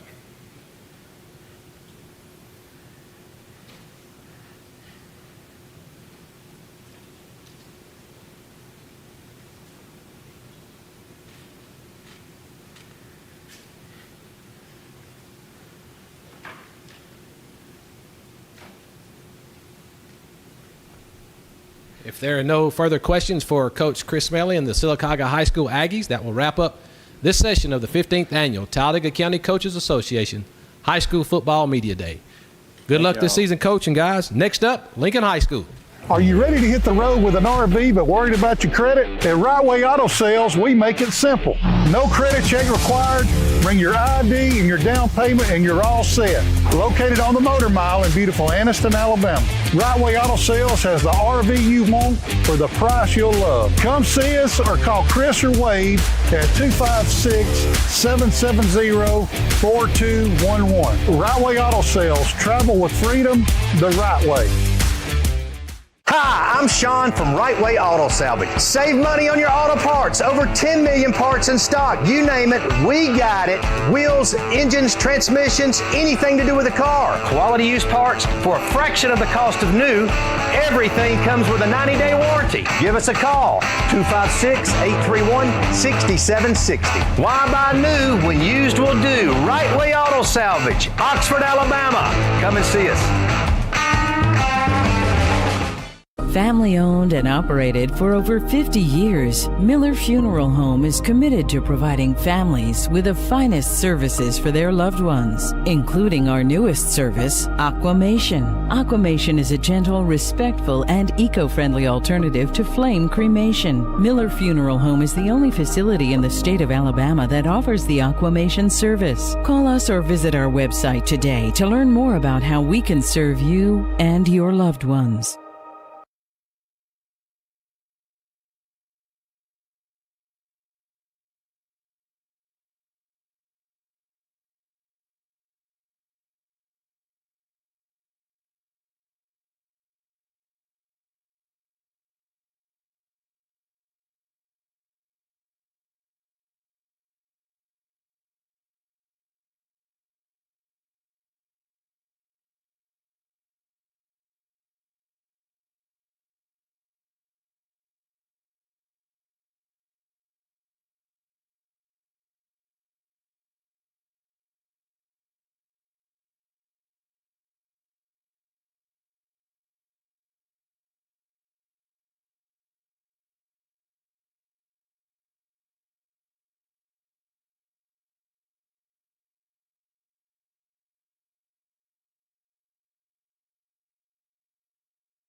Welcome everyone back to the 15th Annual Talladega County Coaches Association High School Football Media Day at the International Motorsports Hall of Fame. Next up, we have Coach Brett Henderson And the Lincoln High School Golden Bears, Coach Henderson enters his second year.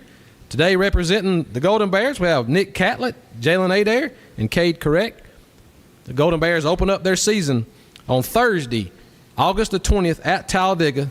They compete in Class 4A, Region 6. Coach, would you open us up with a little statement about how the summer's gone and how things are going as y'all end the season? First off, thank y'all for having us. I think this is great what y'all do for the high school athletics. I really appreciate it. But I'll open it up. You know, we actually have a jamboree with Winterboro coming up August 14th. But the summer's been great. It's been better than it was last year just because I've had more time with them. You know, I was hired in April, started lifting them for those last 2 months, April and May. So now having I say full season with them, the summer has been really well. We've gotten stronger, gotten faster. We're understanding our scheme more defensively, and man, we've been getting after it as much as we can. But it's been a great summer so far, and I just got to keep working and keep grinding until that first week.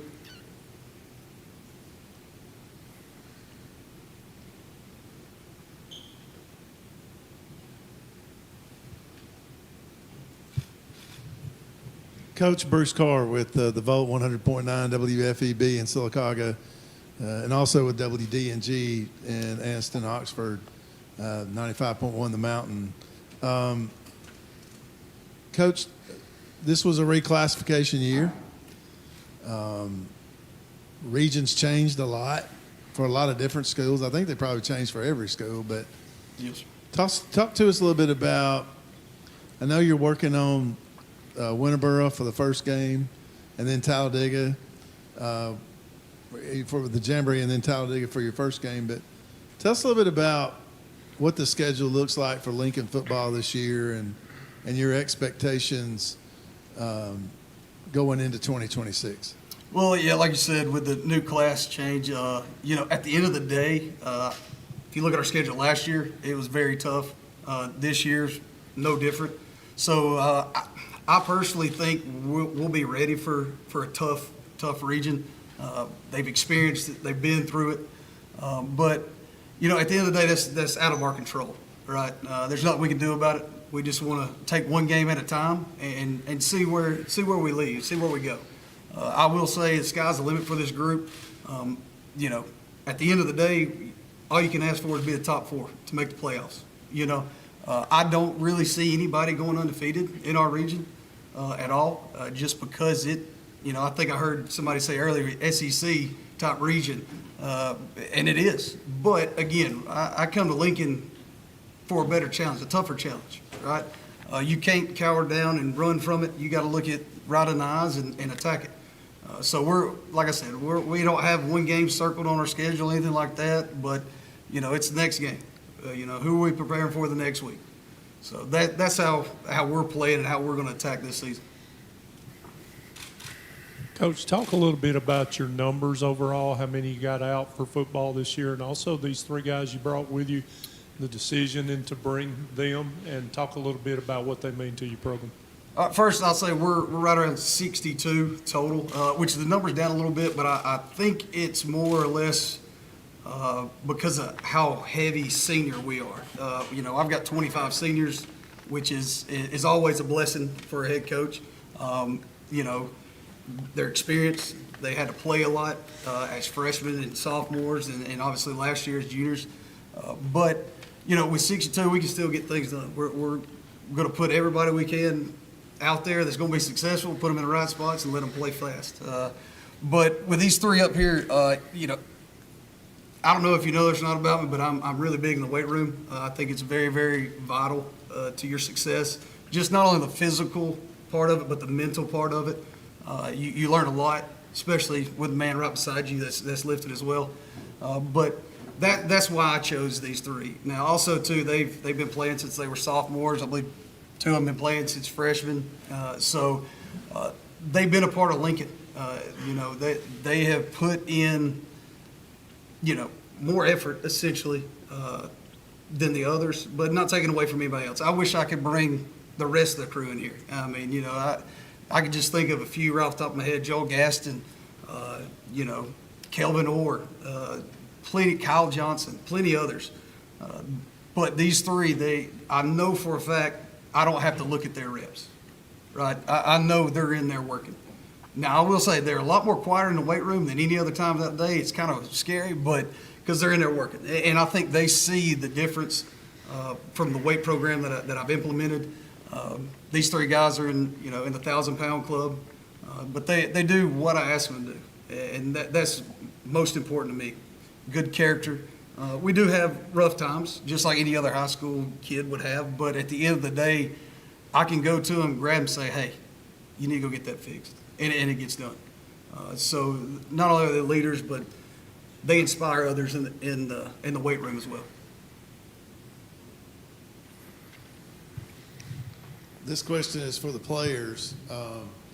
Gentlemen, if you would, I know you've got your name tags in front of you, but give us your name, your year, and what position you play, and what are you looking forward to in the second year playing for Coach Henderson?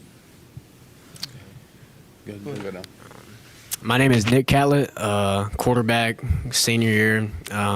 Really, I'm just looking forward to competing and playing to the best of our ability. We got a bunch of good guys, and just looking forward to every opportunity. My name is Cade Correct. I'm a senior, and I'm really just looking forward to just competing. We've worked our tails off these last 2 years with Coach Henderson. It's really been a blessing to be able to do what we've done. While it sucks, but we also love it, and I'm ready to compete and show what we've done. My name is Jalen Adair, running back, senior. What I'm most looking forward to is just being able to play football again and competing with these guys right here. We've been working since like 5 years old. We've been playing against forever. Just ready to finish it out with these guys.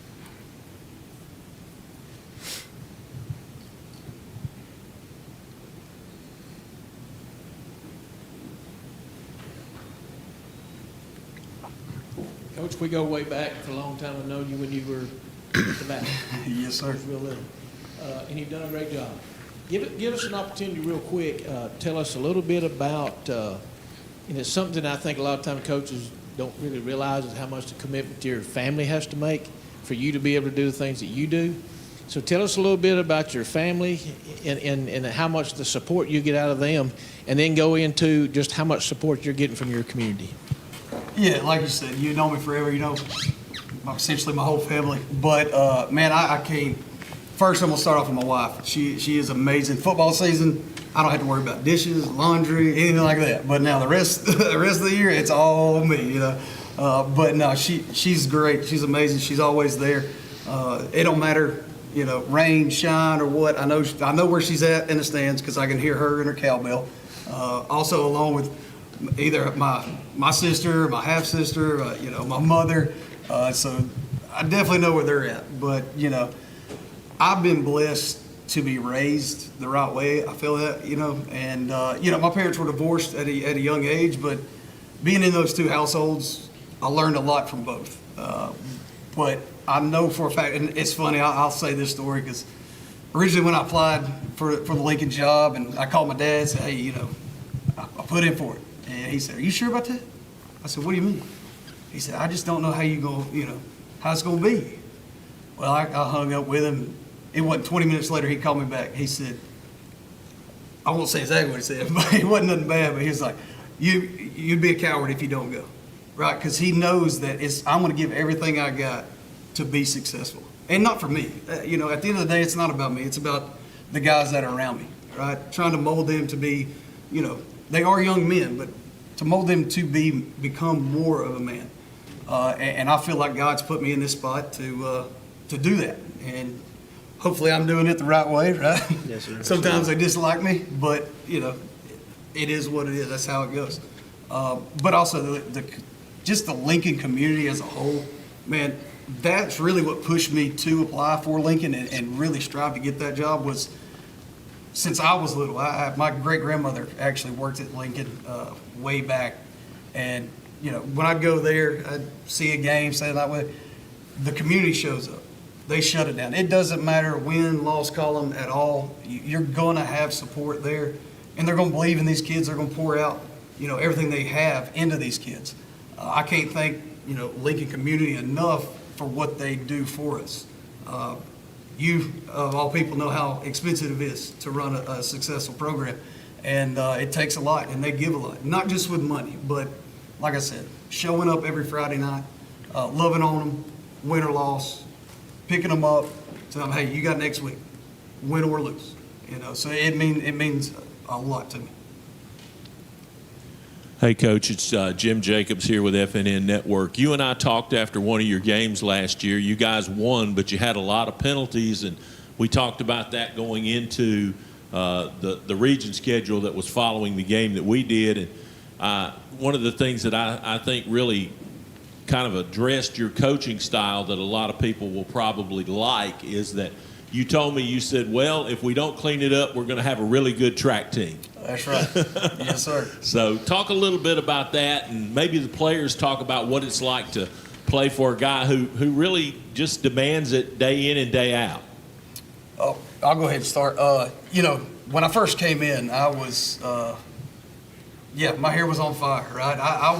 What I wanted to make sure is we were going to attack and be physical every single snap. And I'll take some of the blame on it because I definitely got them there. I was like, hey, guys, you're going to be remembered. Win or lose, they're going to remember playing you and what it takes. Now, granted, that game I believe you're talking about was a rival that's down the road. They're high school kids. They all talk with all this social media, this and that, and which I'm trying my best to just, hey, don't talk about it, be about it at the end of the day, But, yes, and it got better as the year went on, obviously. But our kids are finally understanding. We were in most of the games last year. It's a 4-point game, 3-point game, 6-point game. We're right there on the cusp, and I think they're finally realizing, hey, if we don't shoot ourselves in the foot, we can be even more successful. And it's taken some time, but we're definitely headed in the right direction. And the same thing goes for next year. We'll be a really good track team if we can't get those penalties fixed. I'll say playing for Coach Henderson, he will definitely hold you accountable no matter who you are, and you will work no matter what, and yeah. Well, talking about being a track team, I think it's came to less of us being worried about the punishment and the conditioning we're going to have, and like he said, we finally realized we are some good athletes, and we do have what it takes to be good. And so now everybody's starting to figure that out, and they're starting to feel that. And we got this big senior class who's played through it, and it just kind of sucks for us because it took so long for us to understand that. Because our freshman year we were 4-6. Our sophomore year was the big 0-10, and then last year we was really close to some really good success. And we're finally starting to figure it out that we can be a good football team, and so we're working. It feels great playing for Coach Henderson because, when he first came in, it wasn't just he wasn't treating you just as a player. He was treating you as, a son to him, and he's holding everybody accountable, and no matter if you're the best player or worst player, and he's when you conditioning, and if that wasn't 100%, he's going to let you know, hey, it's not 100%. We got to do better, do it again. So it's a free one. Yeah, that one's free. Coach, Brant Locklear with broadcast your games on the radio last year, and you had 4 excruciatingly painful last-second losses, and we talked all year long about when you were going to put that switch to where you could maybe get some of those games, and you had 2 of the finest receivers I've ever seen on the field at one time. So your offense was pretty balanced, and you were coming along as the season went along, but how are you going to replace those 2 receivers? So how's your receiving core looking as you go into this season? The receiving core looks fine. In my opinion, we've got some height out there. We also have a I won't say understature, but shorter receiver, Javi Danley. I mean, that joker, we put him in a slot, put him anywhere else. He's hard to find.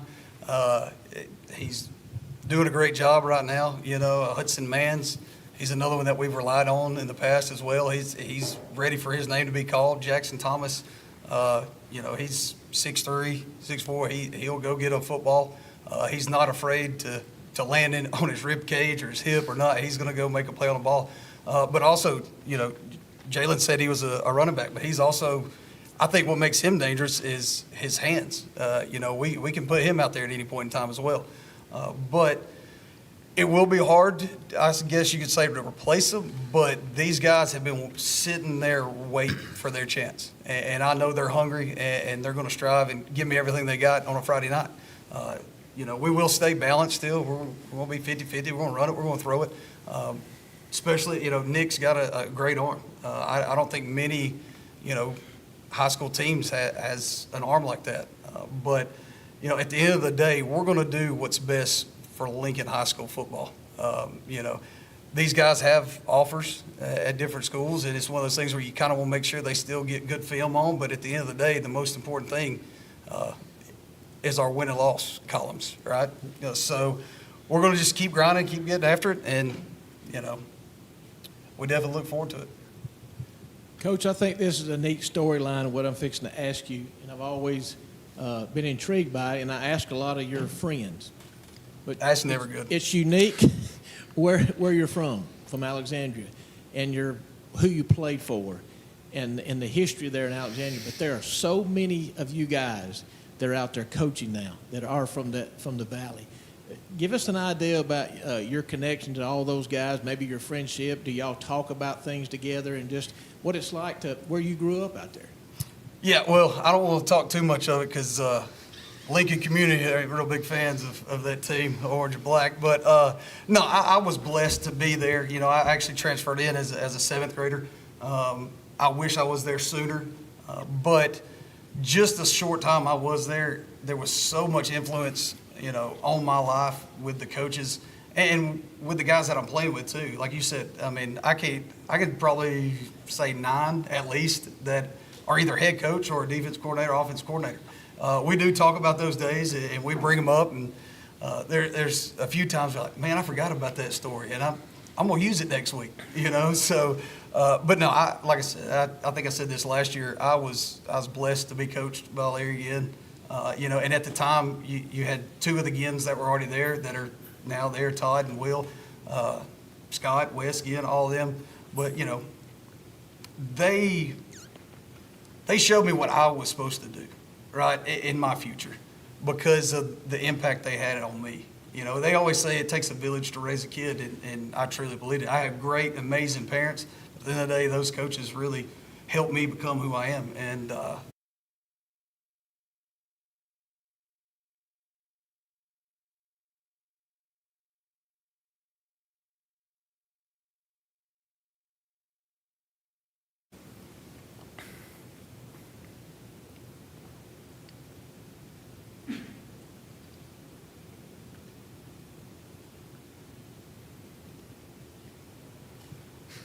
I knew you'd have one more.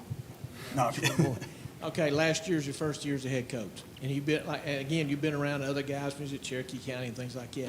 What is the biggest change that you have found in yourself from year 1 to year 2 of being a head football coach? Delegation. That's something that I've had to kind of get better at. Right? To me, at the end of the day, if I got to get a job done, if my name's on it, I'm gonna make it the best it can be. But now going into this second year, being around the staff still that I had previous, I can give them more. I trust them more. And again, it's nothing against them, but it was me, right? I had to let that go and let my coaches build relationships with these kids even more.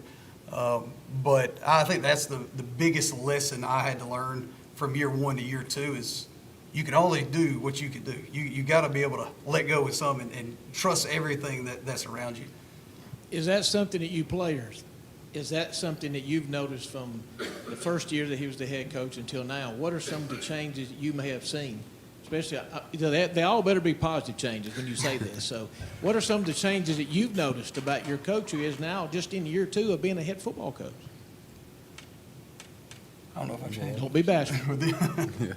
Yeah. You got it. All right. I can't say I've noticed like some huge changes in his coaching or whatnot, but from the first day he came in, he let us know that we were going to work and that he was going to love us and that he was going to pour everything he had into us. and that he's held true to that. And we really do. Like he's a great head coach. He's a great guy, and I feel like I can call him, come to him, anything outside of football. And yeah. Yeah, I agree.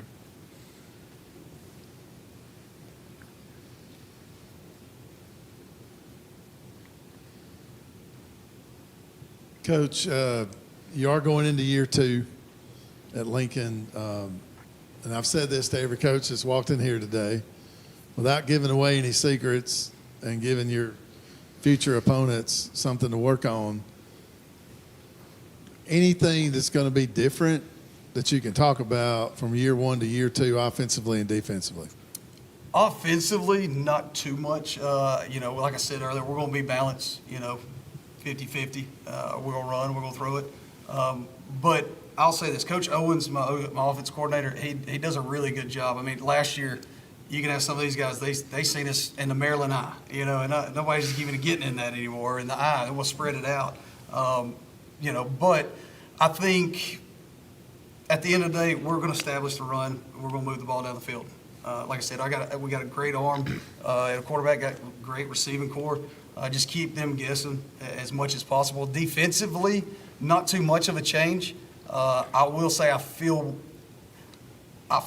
more satisfied where we're at right now this year than we were last year, because they've had that 1 year to fully understand what the defense is about, right? And understanding who's the force player, who's the filler, who's the alley, who's the cutback, and that makes me sleep a little bit better at night. Just having them a better understanding of how we play our defense and what we are looking for defensively. As long as I can have these guys not thinking and reacting and playing fast, that's the ultimate goal, right? So I don't really try to scheme up too much defensively. We're going at the end of the day, run base and get after it, because that's what we're typically in, 80% of the time. So all in all, similar to last year, but we are bigger up front. I think we average about 290 across the front on the offensive line. Again, a bunch of seniors there as well, and they're getting their shot and their chance to prove why they are starting.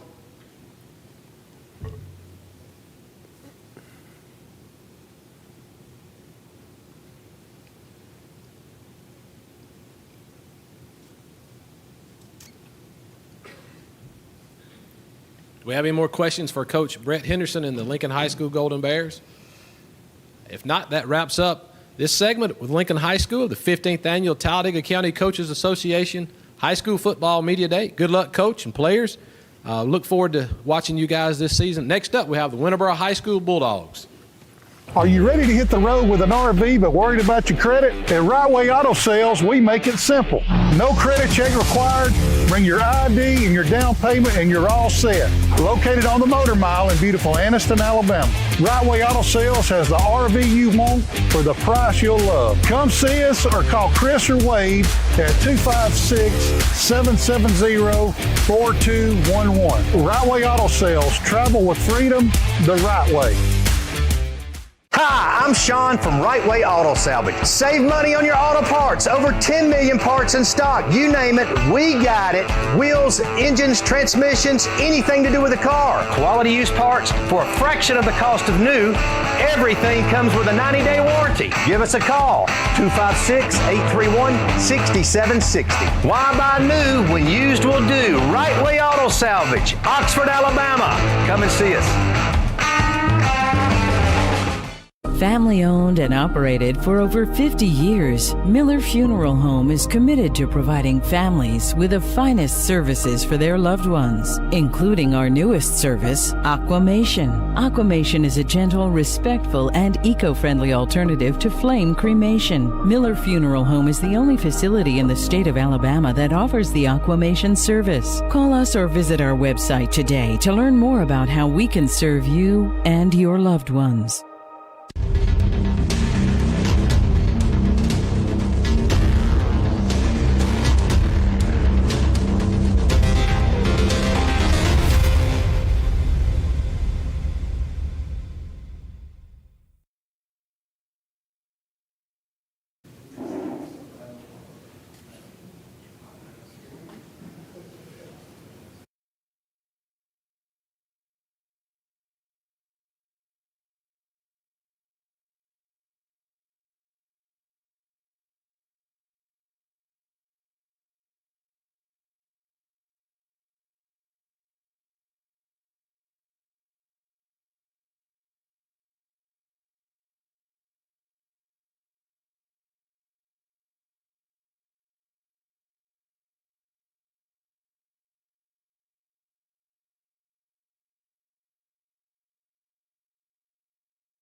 Good. Would like to welcome everyone back to the 15th annual Talladega County Coaches Association High School Football Media Day at the International Motorsports Hall of Fame in Talladega. Next up, we have Coach Skylar Mansfield, the Winterboro High School Bulldogs. Coach Mansfield enters his 7th season at the helm of the Bulldog program. Bulldogs compete in Class 1A Region 6. They open up the season against Vincent at their makeshift home in Childersburg, the old John Cox Stadium, this season. Representing the Bulldogs today, we have Kavarius Duncan, Carter Castleberry, and Jamari Nix. Coach, would you open up with a statement, tell us a little bit about the summer and how things are going? We've been having an interesting summer. Participation has been pretty good. The kids have done everything we asked them to do under the circumstances that we have. We have no complaints about how summer workouts. The kids been very engaged in what we're doing. They've worked hard, and I couldn't think of a better place to be than with these men and the way they come to work every day.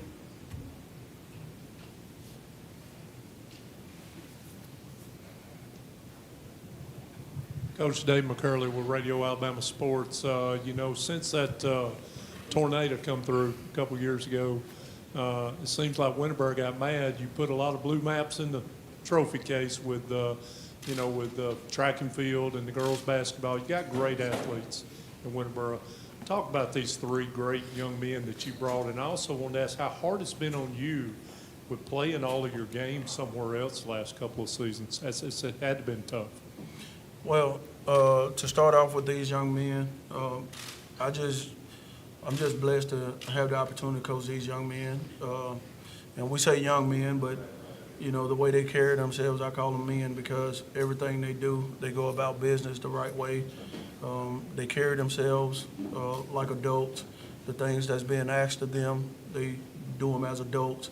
The leadership, the accountability, just being prompt in everything that they do and punctual in every situation. So these guys are easy to coach. Kavaris, as you know, has an offer and a commit. He's committed to Tulane. Carter have several offers, and he's committed to Jacksonville State. And Jamari Nix have several Power 4 offers as a young athlete. So these guys are easy to coach. We have a culture in the school, just a vibe in the school, walking the halls every day. The expectations is just different. I think this group has set the mark so high that it'll be hard to obtain for the next group. And when you talk about what's in the trophy case, we have some great people around our kids. They get the most out of them. They push them to the best of their ability. As far as the trap, being able to even play a game and to host it, not in a facility that is yours. We're just blessed to have someone to play. I know last year in the playoffs, we played Marion County. It was a strain on everything we were doing. Having to get there, they got on the road early. We had to get there early. We had to move everything up on the schedule. So we're not going to complain. We're not going to make excuses. We're going to go about business every day, and we're going to work. We're going to work to the best of our ability. And that's all we can ask for these young men. I know they get tired on the road. Every time having to get on a bus, go travel. Buses are not always air conditioned, but we'll take it with a grain of salt and do what we're capable of doing.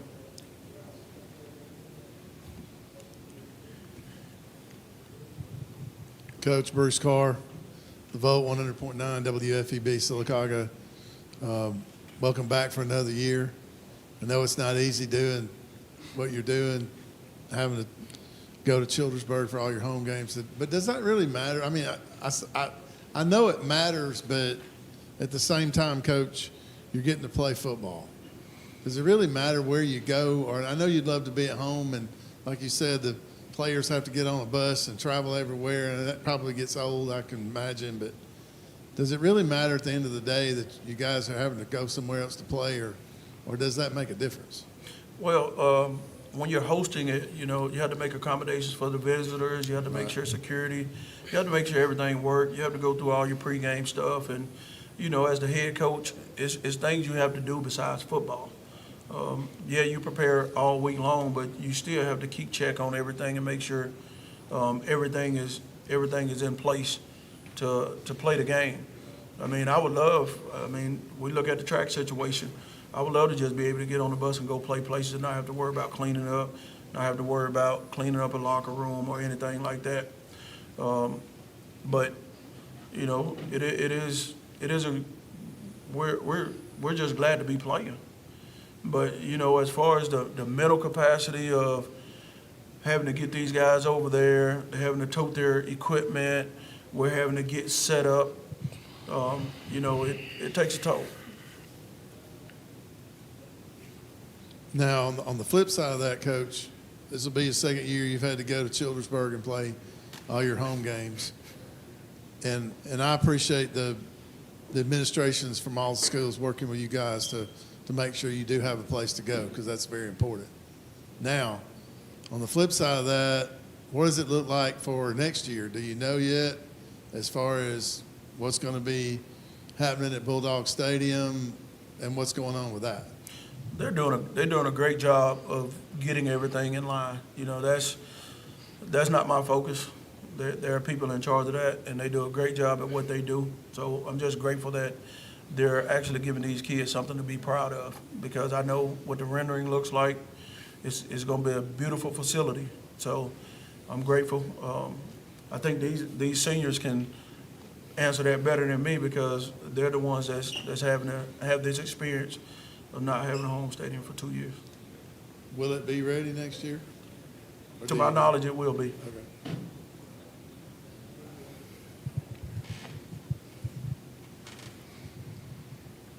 Coach, let's talk about this year. I know I was there last year in the Marion County game, left a bad taste in our mouth.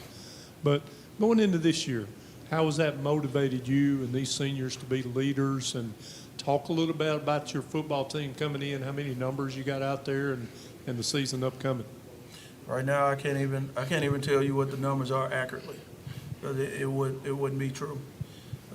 We've had 40 at some points. We had 20 at some point. So I really can't tell you. But we've looked a lot at what happened in the Marion County game. We know we've had a word all year, all summer long, be more disciplined. And I think the work that they're putting in, I think we're working towards that goal to improve what we were weak at. And they can probably answer something to that question. Guys, what the three of y'all are looking forward to this season? To win. I just want to win. Yeah, I agree. I'm ready to see how we come together as a team, you know. And y'all asked about the field, but I feel like adversity. We are very good at handling adversity. So it really doesn't matter. We're gonna go dominate. We're gonna do what we do. So, yeah. This can go for the coach and the players. Sports writers around the state, including all of us in this room, pretty high on you guys going into the preseason. You're ranked, for every poll that I've seen, you've been ranked anywhere from third or fourth to second, maybe even first in some of them. That can put a target on some of your backs going into, everybody's expecting y'all to be good. And everybody wants to beat the best. So how do you prepare this? Like I said, this can go for you, Coach Mansfield, and for the players too.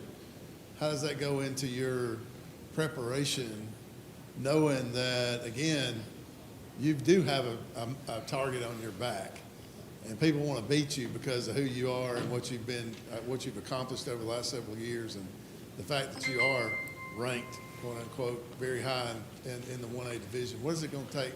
What do you think it's going to take to do that? If you want me to be honest, it don't matter. I know the work that we put in, and I know that everything we did this summer, it don't matter. We still gonna win. I got nothing to say. What you say, Mark? I agree with Duke. Well, when you talk about a target, you know, we've always tried to hunt people down.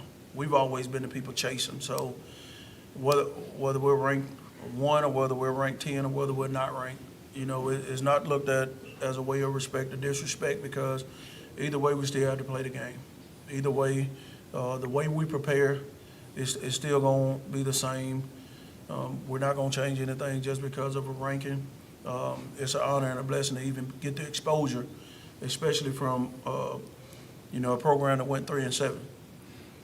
So it's a blessing to even be thought about in the capacity of being a contender, especially with the circumstances. But every day we're just trying to keep everybody focused, everybody in line of what the goal is. And you notice these guys are not saying get to the playoffs. These guys are saying win, because that's been the focus. We've been in the playoffs, and last year was the first time of getting beat in the first round. And every time we look at film, we know why. And that is something that we're trying to adjust to and stay motivated and stay focused on what the goal is. A little bit about, Coach, about your region. Of course, this was a reclassification year. A few different teams in your region than there were last year. I know coaches don't like to look ahead. We talk about that every week on Coach's Corner. But that's one thing that we do as the media, is look and see what's happening down the road and all that. Your thoughts about your region games and then your non-region games, and what does that look like for Winterboro? Well, I think when people say they don't look ahead, I think certain people get confused about how to go about business. I've looked ahead. I've looked at the playoff bracket. I've looked at every one on our schedule. I've probably broken down already. And that keeps me to understand what not to do early on, and how to prepare on down the line. Because I think if you don't know how to prepare for the games early and prepare for the games late, you're gonna wind up doing something you're not used to doing by trying to install and change a whole game plan. So what we try to do is create a universal game plan where we don't have to change every game plan each week. Get good at what we do, utilize the athletes that we have, and just play as hard as we can. As far as the schedule, we know there's some really good teams. Watley played for it last year. Lochapoka, phenomenal athletes on their roster. Coach Hall do a great job of coaching. I think Lafayette just hired a coach not too long ago, but they have a good bit of players returning. Woodland hiring Coach Wood, who's been the defense coordinator. They're not going to have a drop off. And Notasoga, Coach Huff does a great job at Notasoga. We open with Vincent. We play Coosa. We're playing those teams because we know those are tough teams that's going to prepare us for the playoffs. Coach Rivers playing for the playoffs last year. He kind of got a taste of, coming from a big school to a small school and knowing how to prepare each week. So just looking at our region, we definitely have one of the tougher regions in 1A. And if we could get to where we need to be, seeded in the playoffs, I think we'll have a pretty good shot. And we'll meet back up with some of those teams in our region. Fayetteville, I'm sorry, I left Fayetteville out. Fayetteville, Coach Limbaugh, have them ticking. They're ready to go off at any point. And I know the quarterback at Fayetteville, he's special. We saw him all track season. He has some wheels. We're going to have to try to contain him. So a lot of the schools in our region, we just can't get complacent. We got to understand what we're there for and what we're trying to achieve. What are the expectations for this football team this year? Or what do you expect out of these guys? Get to Mobile. That's where a state championship is this year, Mobile. We're trying to get a state championship and win it.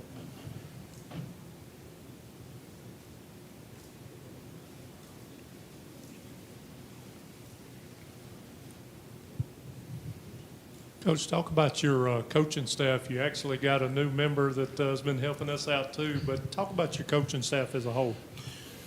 This is probably the first time that we've had a group of coaches that's going to have 2 years together or 3 years together. We lost Coach Keith, but we gained another Winterboro alumni, like you said. R.J. Burns. He brings a wealth of knowledge with him from the University of Alabama. And, you know, the one thing about him is, and I respect that so much from a young guy, is he does not hesitate to ask questions.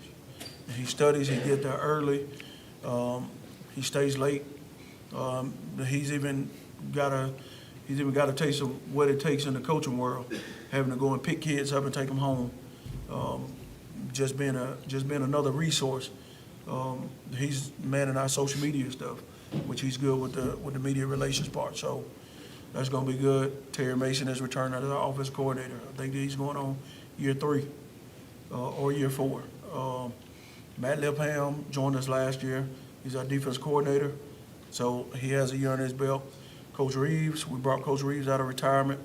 He now got a feel of what it feels like to be back in the coaching, which I think that's going to be really, really good on our linebackers. And Clayton Gilmer, Coach Gilmer comes back after a couple of years of experience of coaching. So we have a really experienced group of guys on the coaching staff. They're familiar with the kids, and you know, they're gelling pretty well with what we're about right now.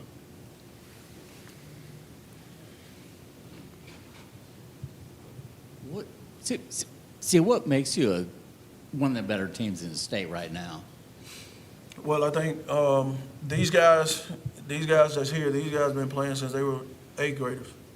All these guys, like our whole senior class, I know we lost a group of seniors, but this group of gentlemen, they've been playing from 8th grade, and they made an impact in the 8th grade. I know in the backfield, we lost some seniors, but we're going to have a group of seniors. Like our backfield will be seniors. We'll be very explosive in the backfield. We'll be explosive at receiver. These guys were young and played as young kids.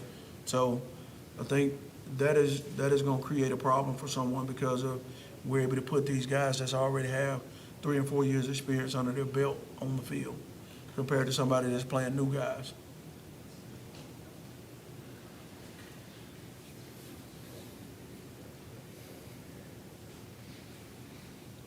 Come on, guys! Y'all gotta ask questions. These guys got Division I offers, and All right, this one, Coach, you got me on that one. This is for the players. Gentlemen, you can go any direction you want to go, but tell us a little bit about what you like about playing at Winterboro, what you play as far as your position is concerned, and what do you like about playing at Winterboro High School? I mean, I've been here ever since, like, I've been here all my life, so it's really nothing for real. I mean, it's just home. I like playing for my head coach and everybody else that's around the community and everything. We got a great community, and all the players we connected, so we really feel like a family. Yeah, we all grew up together, so big family. Great place to get better, so that's the main point. And these kids all play youth together, and they I don't know what the record is in youth, but what Coach Lynn did with these guys in youth, all these guys stayed together. They still playing together today, and I think that makes a huge difference of the expectation because they won in Little League, and they've set the presence by putting trophies in the case of what their talent is. Coach, we talked about trophies in the case, and I want to ask these guys, but you know how important it is at the 1A level for guys to play multiple sports. And I want these guys to tell everybody what all they do in the school because it's very important. We talked about your track team, 2 state championships in a row and everything, but I know these guys are involved in a lot of 3. Thank you. Tell us, Kavaris, what all you're involved in other than just football. Other than just football, I play basketball, and I also do track. I won state in disc and shot put. I play football, I run track, I run the 100, 200, 400, and I do high jump. I play football, baseball, and track. It's important for these guys that they do things all year round, isn't it, Coach? And the thing about these, we probably hang around each other most of the school year, whether it's summer, whether it's spring, whether it's fall. So that's why I say they carry themselves like men because you know, everything they do, they're always on time. They're showing up. They're showing up early most days. They don't miss events. They don't miss days of workouts. So, you know, just the way these guys present themselves, the way they go about business, you know, we couldn't have and that's pretty much for the whole senior and junior bunch. You know, it's just about 60% to 70% of the football team run track. So we're together, you know, through summer workouts, through fall football, and back to the spring. So we're around each other a lot.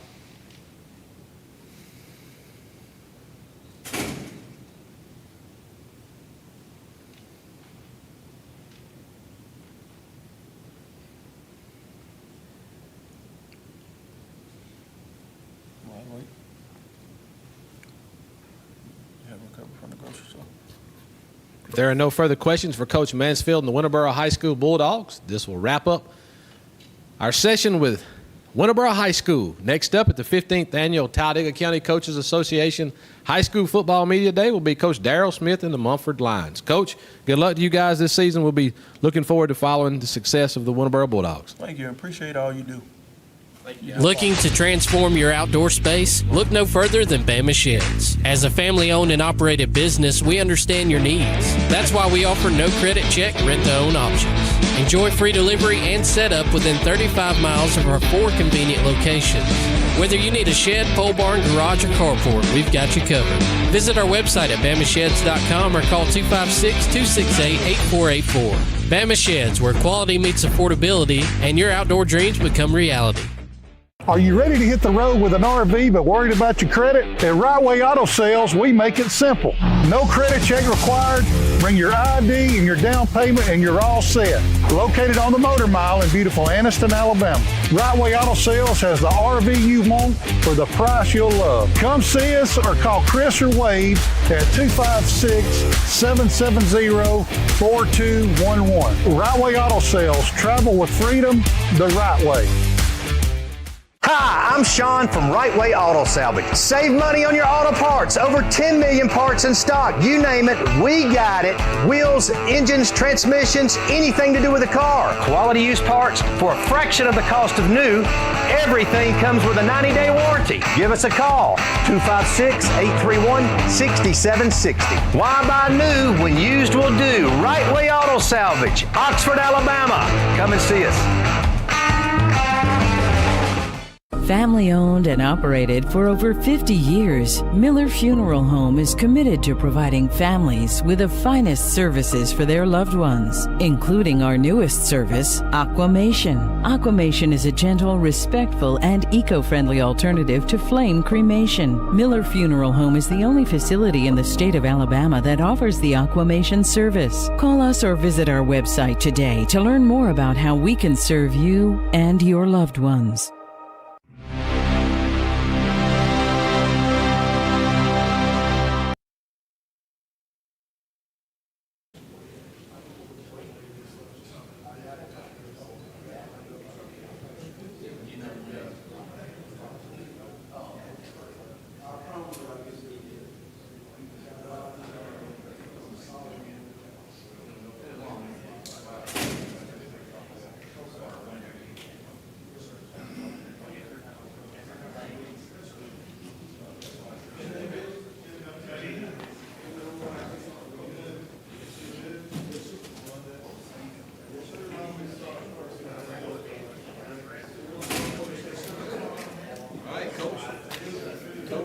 Coach Smith right here. Okay, Javier, am I saying that right?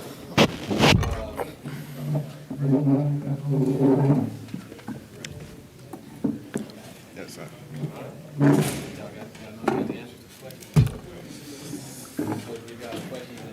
Nah, he goes, sir. We just wing it. That's why I feel bad.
I'd like to welcome everyone back to the 15th Annual Talladega County Coaches Association High School Football Media Day here at the International Motorsports Hall of Fame in Talladega. Next up, we have first-year head coach Darryl Smith and the Mumford High School Lions. Lions will open up their season on August the 28th at home against Sylacauga. They compete in Class 3A Region 4. Coach Smith, tell us a little bit about how things are going and provide us with an opening statement. Things are going good. We approached the summer, ended up having right at about 58 kids that went through spring workouts and getting into our summer. And we've ended the summer right at 54 kids. So the kids have worked hard. Going into the year, we wanted to find out who was on board with the program and what we wanted to do. These kids, they went through a lot the last few years.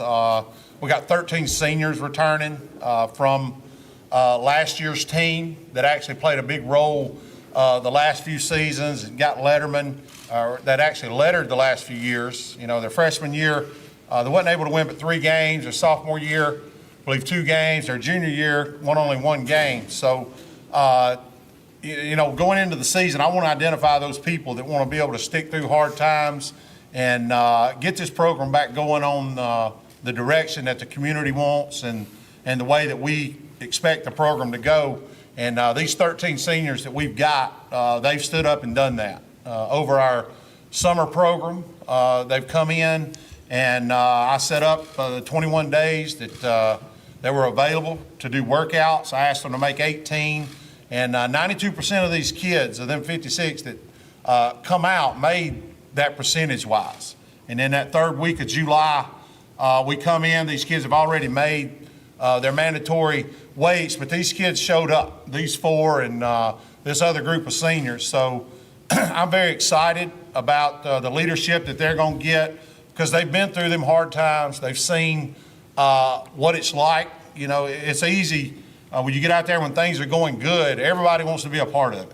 Everybody wants to be on board and be a part of it. But these guys have seen some rough years the last few years, and that's not a reflection on them. It's a reflection of what they played in, the reason that they played in the last 2 or 3 years. Coach Easley and his staff, that 4A region down south, it was brutal. And these kids, and you just can't judge a program on kids of winning ball games in that retrospect. These guys are winners. And they've come in and done everything I asked them to do.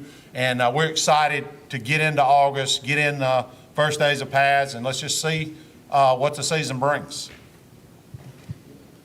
Coach Bruce Carr with the Volt 100.9 WFEB in Sylacauga. First of all, welcome to Talladega County. Where did you come from to get to Mumford, and what attracted you to become the head coach at Mumford? Actually, I've lived in Mumford my whole life. When I graduated high school, I went to the University of Alabama for 4 years, and then I moved back. And I actually didn't start my career coaching. I worked in engineering for Alabama Specialty Products for 10 years before I decided that I wanted to teach and wanted to coach. And I've been at Mumford since 2005 in many different roles, starting out in middle school football. I've been defensive coordinator, special teams coordinator, coached every position on different staffs at Mumford High School. Was initially hired by Coach Harmon when he come in 2005 on his staff, on Will Wagnon's staff in 2010, coached the D-line, done a lot of different things with him, with Bill Smith, the runs that we had in the late 2018 through 2017 through 2019, the good run that we have there as a defensive coordinator. So I've kind of cut my teeth in Mumford, got a local farm, love teaching and coaching in the community, and I take pride in this job because there's a lot of expectations. A lot of people going in, and a lot of people said, why would you want that job right now? The program's at the low end, but I'm home. This is where I want to be. It's where I want to retire in Talladega County, and this group of kids, I've seen them the last few years struggle, and I want to be part of that. I want them to get that experience that I had coming through Mumford and later on in college. I want them to be able to experience that. The last few years hadn't went their way, but they want to work I know their families. I know the work ethic that they have. And I love living in a blue-collar community where people want to get up and go to work. These kids here this year, when I first got the job in February, I told them, I said, hey, I'm a morning guy. You know, we're going to do workouts at 5:45 a.m. And we did that. You know, and a lot of our parents work at the depot and different places. They're coming about 5:30, dropping these kids off for workouts. And that's the thing I love about the community. I love people that want to work and build something, and that's what these kids have done. And I'm just glad to be home and lead this program. So this is your first year being a head coach? Yes, sir. It's my first year being a varsity football head coach. All right, this is for the players. All right. Obviously, you guys have known Coach Smith. He's been in the program for years. What is it like? I know you hadn't been with him a long time because you said you took over, what, in February, Coach? Yes, sir. All right. So, gentlemen, as far as the players are concerned, what has it been like playing under Coach Smith or being under Coach Smith for the last several months as you get ready for the 2026 season? And y'all can go in any direction you want to go. That's great. You know, it's a blessing to play for Coach Smith. He pushes us hard, and it's going to pay off. I like Coach Smith, and it's going to be a great season. I think Coach Smith is he's brought back the blue-collar mentality that Mumford football used to have. But, I mean, he loves us. He pushes us to our limits every day. And, I mean, I just love being around him. He wants us to be better. He wants the community to be better. And but overall, I mean, he's just a great guy. I think Coach Smith is a great coach. Like Braylon said, it's truly a blessing playing under him. I like his play style. You know, the things we're running, it's new, but we adapt. And a lot of things might not look the best, but with due time, I think that we're going to be a pretty good team and have a great season. Like Coach said, you know, 5:45 workout. He's been pushing us real hard. Just, you know, overall, I think, Coach, we're going to have a great year.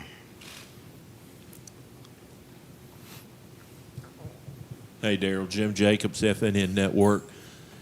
You're a Mumford guy, so you know what it's like there, win and lose. Talk about the community. I mean, you've talked about this some, but, you know, there are Saturday mornings you wanted to be at Big Daddy's and Saturday mornings you didn't. Talk about that just a little bit. You know, that's something that goes along with taking this job. You know, that's one thing that my parents, my mom and dad talked to me about too.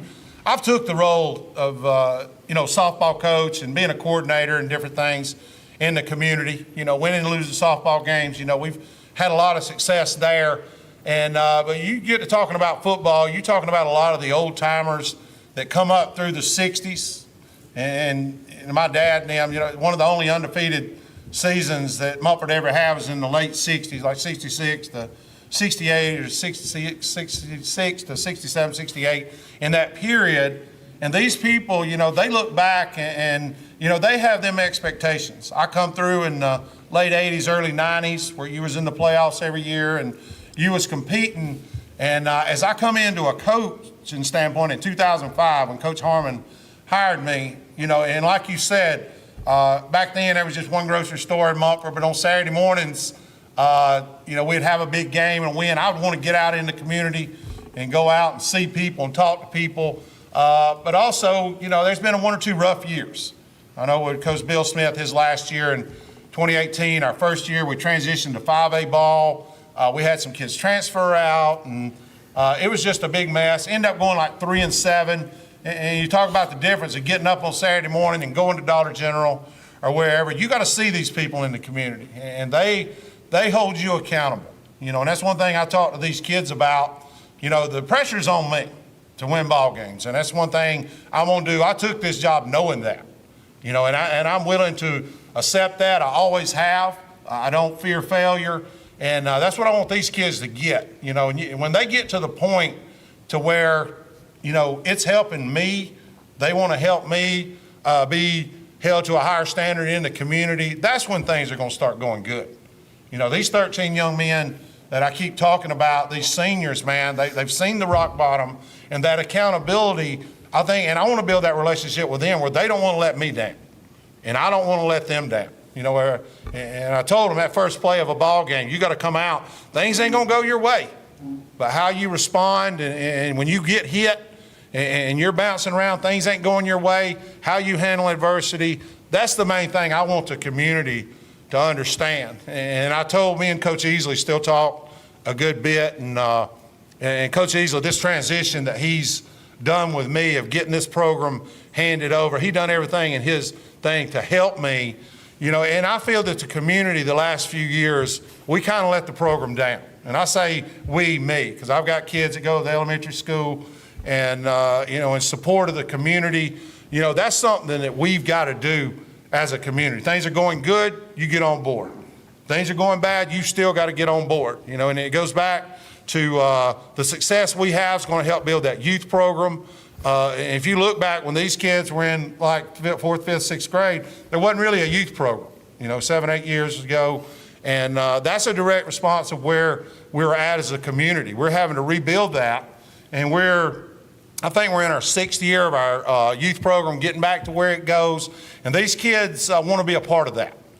They want to be part of this class that goes out and sets that standard for the next several years for these kids that's coming up, and get that community pride back.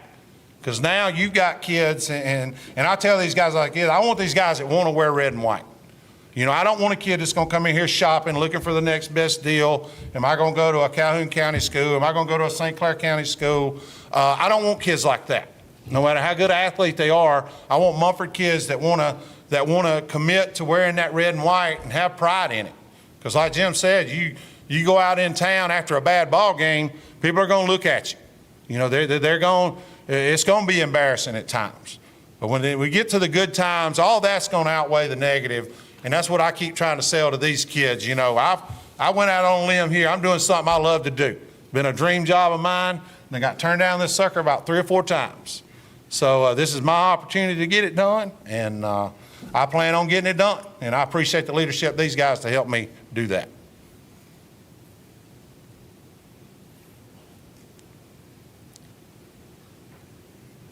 And I have one more thing.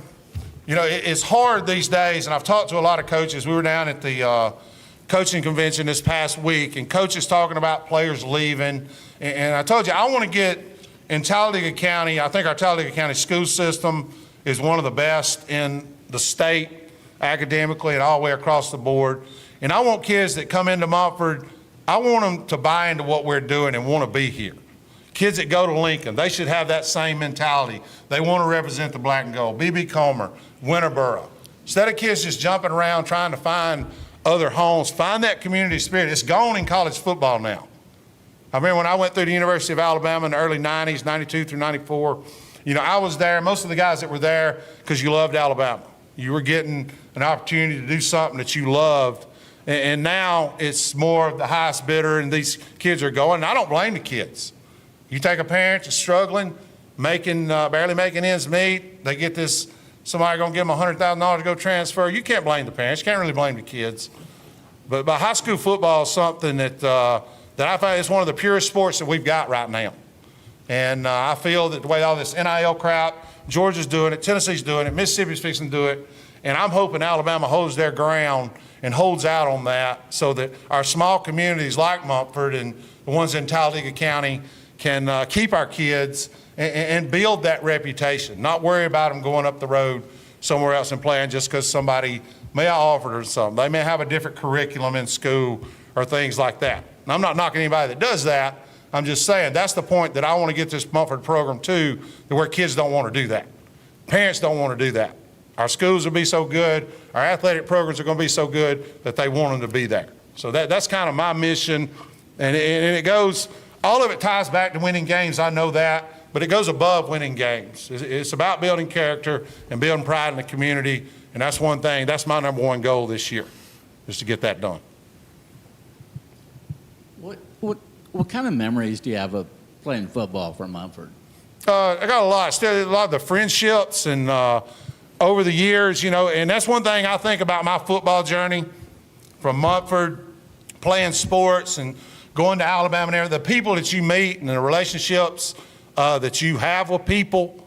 I go with Coach Clint, go up to Clemson with Coach Sweeney for years and helping him with his camps, and a lot of former players from Alabama and a lot of kids come through, Todd Bates from Heflin. The relationships that you make with people and the people that I played high school ball with, I still talk to them, not as often as I need to, but we're not talking about wins and losses and different things. It's more about the relationships you create with people and the type of people that you become from sports. And that's the thing I've got about Mumford is coming through with Tony Motley and Kenny Brewer and Leon Stevens, Coach Helms, all these guys, the impact that they had on me and that they had on the community for 20 plus years, however long they were there, that's something that resonates with me. It's something that I want to get back and let these kids have that memory of.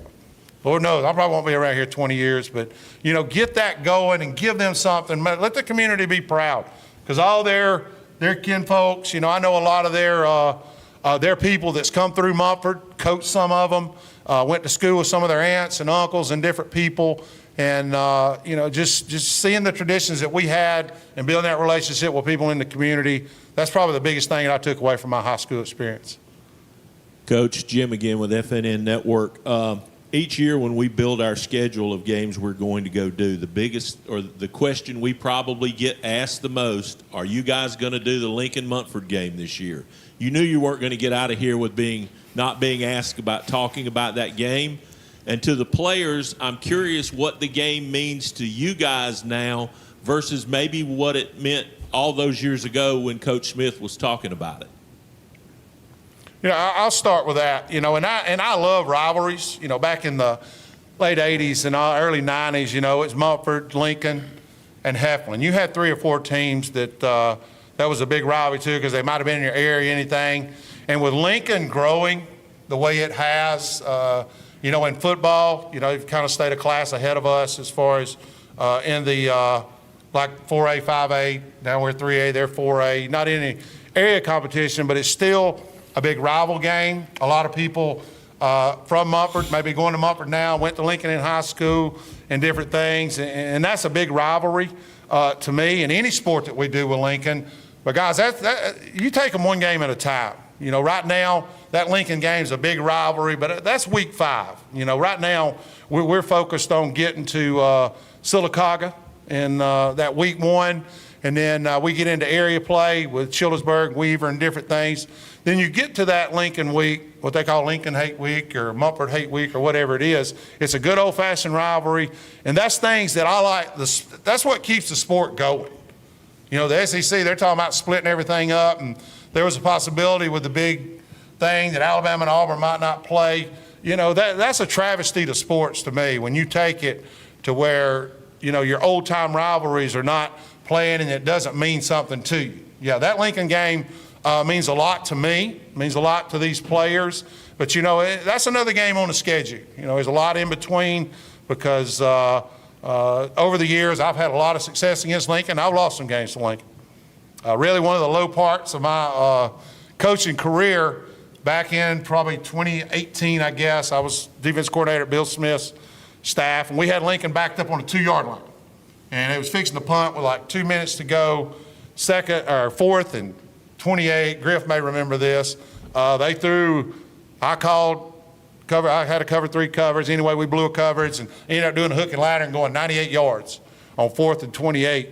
And at that point in the year, we were right around a 500 team, shot to make the playoffs.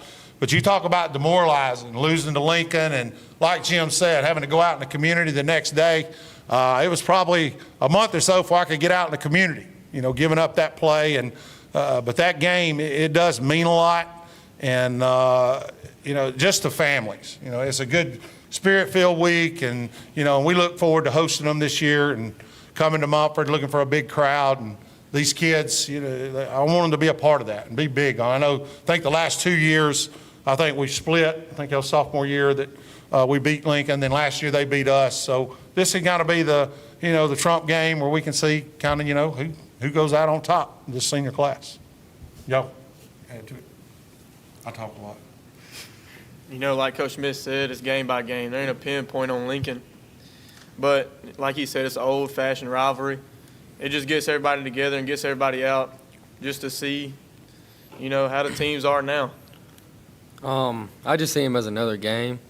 I mean, you can't go in your schedule and be like, oh, circle Lincoln.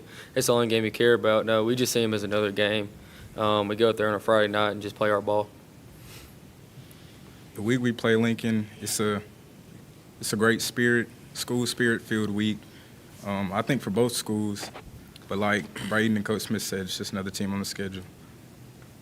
Yeah, like Coach said, it's just game by game every week for real. It's a fun game, but you know, you just got to play game by game.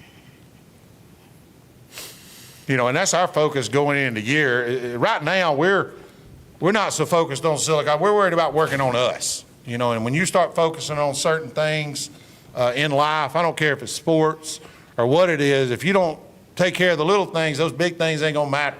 If we don't take care of the little things and get to Silicon, get to Childersburg, get to Weaver, get to Talladega, then you get to Lincoln, you know, you've got to build to that. You know, and in that week, we'll be ready to play. They'll be ready to play, and we're looking forward to it. Coach, this is kind of a two-part question. Coach, this is for you first, and then I want the players to answer the second part.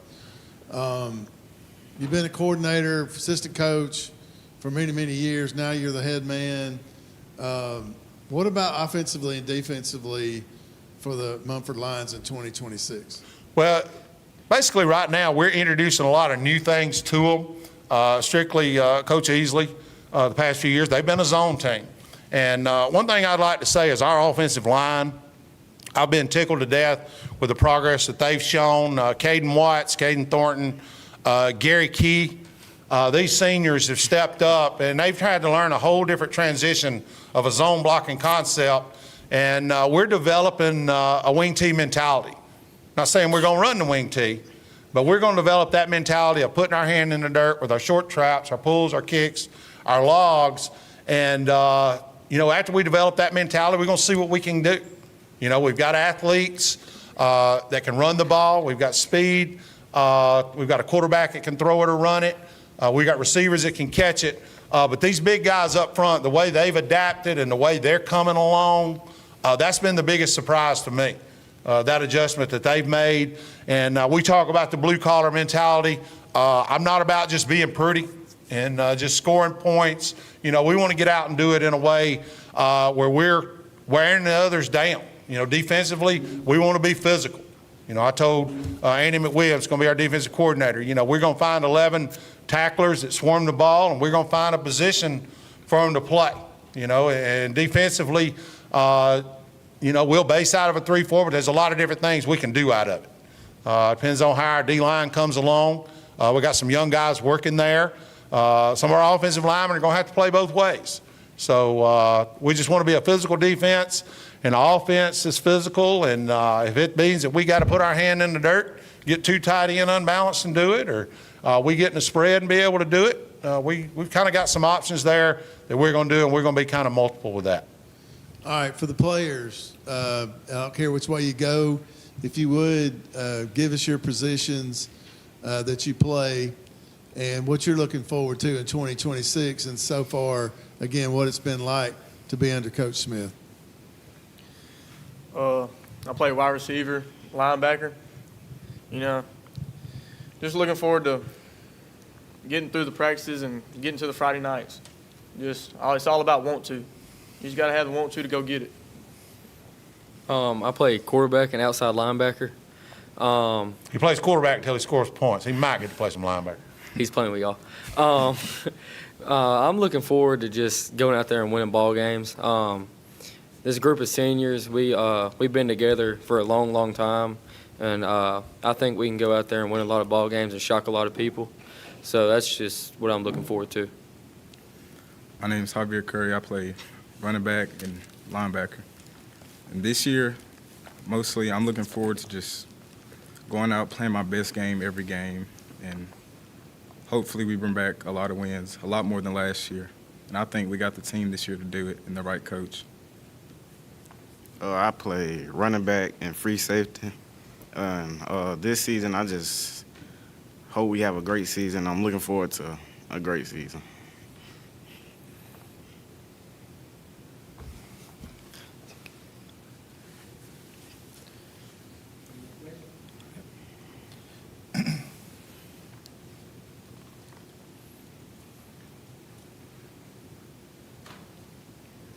If there are no further questions for Coach Smith and the Mumford Lions, that'll wrap up this segment of the 15th Annual Talladega County Coaches Association High School Football Media Day here at the International Motorsports Hall of Fame. Coach, good luck this season. We look forward to following the Lions as you guys get kicked off here in a couple of weeks. Yes, sir. Our last segment, Coach John Limbaugh and the Fayetteville Wolves will be up here in just a moment. Hey guys, I'm Chris Bailey with Right Way Auto Sales of Anniston, where we sell it all. We have cars, trucks, SUVs, four-door sedans, no credit check. Come see me today, bring your down payment, your ID. We're gonna put you riding today on the beautiful Motor Mile in Anniston, Alabama. Come see us today, 256-770-4211. Right Way Auto Sales, buy your car the right way. In Alabama, school spirit is in the air on Friday nights. At Farmers and Merchants Bank, we're giving our customers the opportunity to show their school spirit every day with our new Spirit debit card. We've designed a unique card for every Calhoun County school that includes the school's logo. So every time you use the card, you're showing your school spirit. Come in and get your school spirit debit card today. We've got spirit at FNN Bank. Service, solutions, and strength. Member FDIC and equal housing lender. Hi, I'm Sean from Right Way Auto Sales. If you're looking for a car, truck, SUV, first-time buyers, no credit check, come and see us. We'll give you top dollar for all your trade-ins. Drive off the lot today with a down payment or trade-in. Y'all come see Bruce at Right Way Auto Sales. Bring your trade-in. I guarantee you top dollar. Good credit, bad credit, no credit, everyone's approved at Right Way. Come see us at Right Way Auto Sales. Come buy your car the right way. Don't buy the wrong way. Everybody's approved at Right Way. Come and see us, Oxford, Alabama. Looking to transform your outdoor space? Look no further than Bama Sheds. As a family-owned and operated business, we understand your needs. That's why we offer no credit check, rent-to-own options. Enjoy free delivery and setup within 35 miles of our 4 convenient locations. Whether you need a shed, pole barn, garage, or carport, we've got you covered. Visit our website at bamasheds.com or call 256-268-8484. Bama Sheds, where quality meets affordability and your outdoor dreams become reality. Are you ready to hit the road with an RV but worried about your credit? At Right Way Auto Sales, we make it simple. No credit check required. Bring your ID and your down payment and you're all set. Located on the Motor Mile in beautiful Anniston, Alabama. Right Way Auto Sales has the RV you want for the price you'll love. Come see us or call Chris or Wade at 256-770-4211. Right Way Auto Sales. Travel with freedom the right way.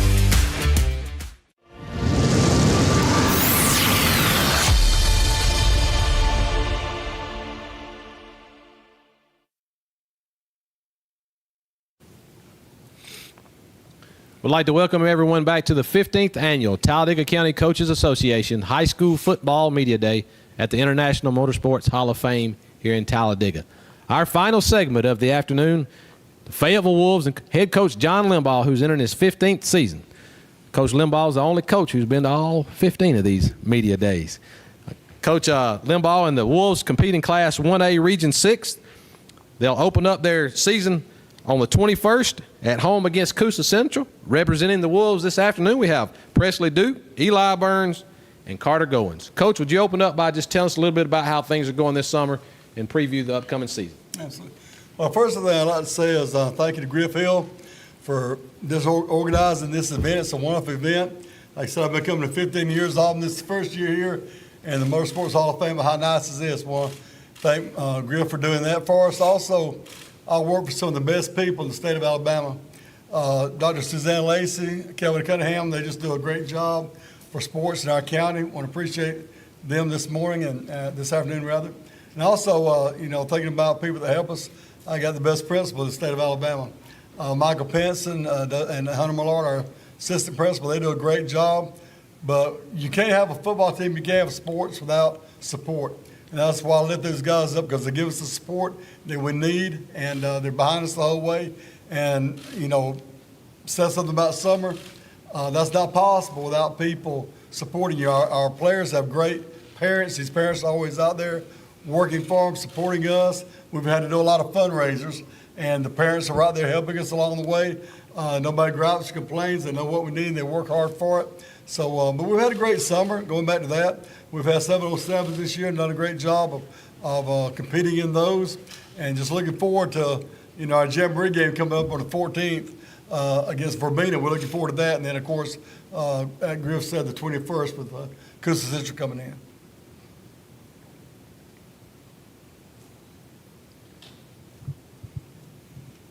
Coach, you've been to all of these, and I think I have too.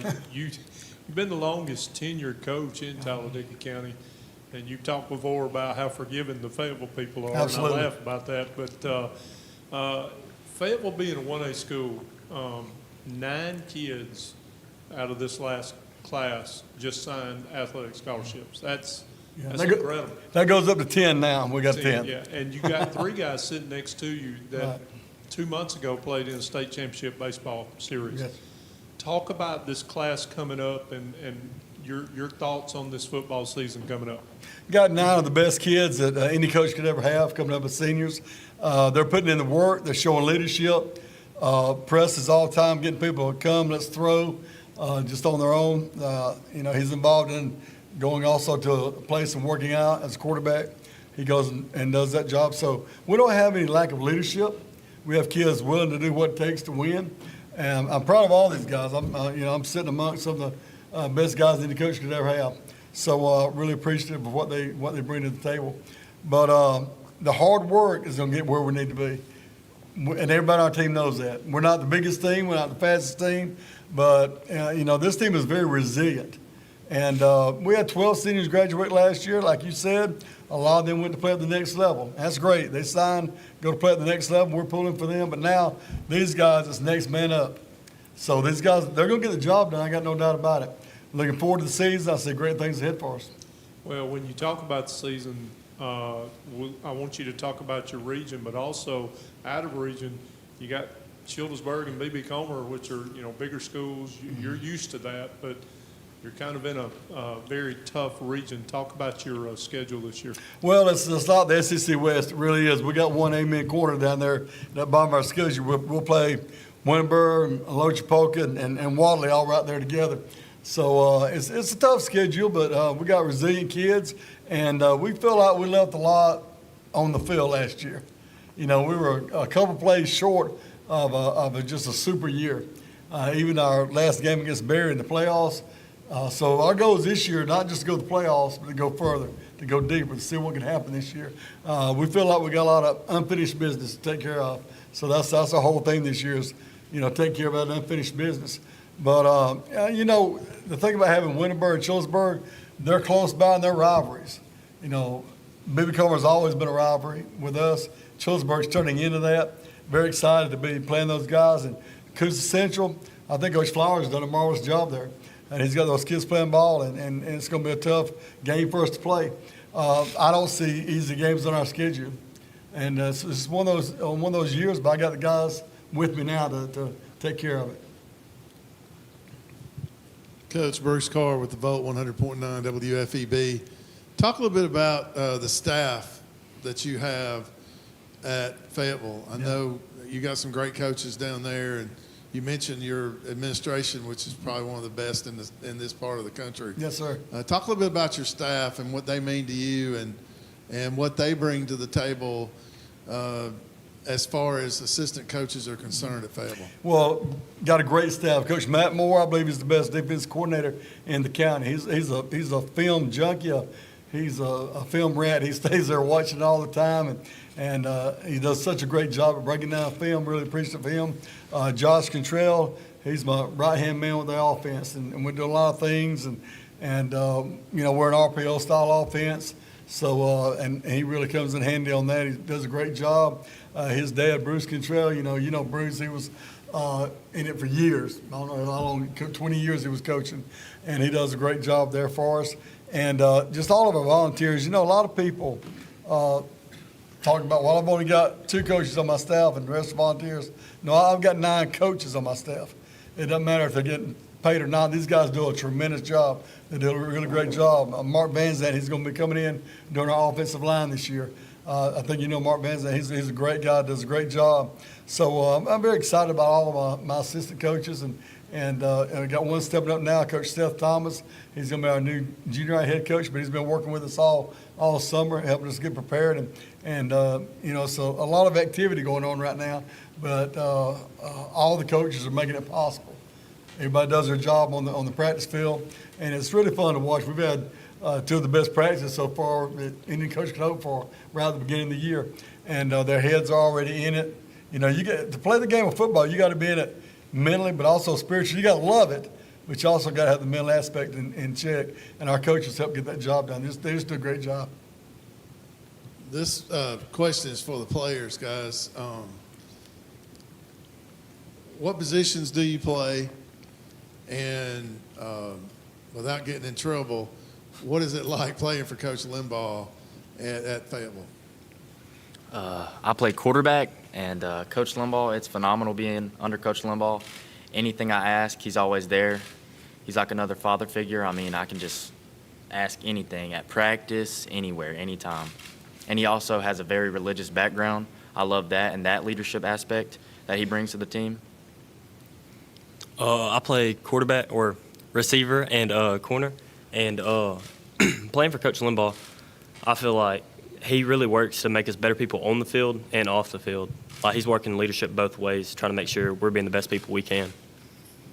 I play wide receiver and corner, and I think the best thing I love about playing for Coach Limbaugh, he puts God first in everything we do. He makes us work hard every day. We come in and put extra work in. I just love playing for Coach.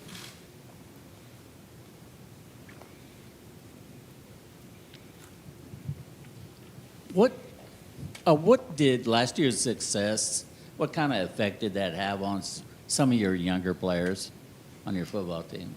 Well, last year's success we had a great year.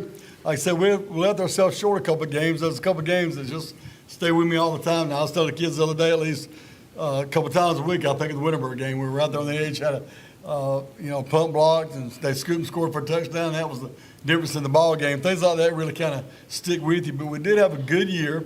We wanted to go further in the playoffs. Wanted that Berry game real bad, and kind of slipped away from us. I believe you were there at that game, saw that one. But our kids know what can be accomplished. They know what we can do. And I think it gives them an edge to know they've been there and done that, and they can do it again. Coach, I got to ask you, 2 years ago and last year, your football team was just absolutely decimated with injuries. Mm-hmm. And you can't predict injuries. They're going to come. Have you done anything different as a head coach this year to try and eliminate some of those, maybe in the way you work out, maybe in the way your players eat and drink things and prepare? Have you challenged yourself any different? Because I know you can't depend on those injuries not to happen. They're going to happen, but have you changed anything with that? Because the last couple of years have been really hard on them. Well, we started doing more in the weight room as far as the stretching exercises and, more exercises geared toward the muscle groups that you don't really think that much about, but we want to get everything stronger around those joints and everything like that. So we're doing more in the weight room, to that end. And we get most of our running done during the practice itself. Most of our running and conditioning is during the practice itself. So we made a few changes that, like I said, last year, we didn't have as many injuries last year as we did the year before last. So we took those steps to get to those other muscle groups to help our kids stay strong, be active, of course, all the time. You just can't jump out there and go. These guys know you got to stretch first. But our injuries last year, some of them were just freak accidents. And it was just a year before last, rather. It was just it was a tough one to get through. But our kids learned a lot from that process. We had kids stepping up doing a job that wasn't ready for them. So.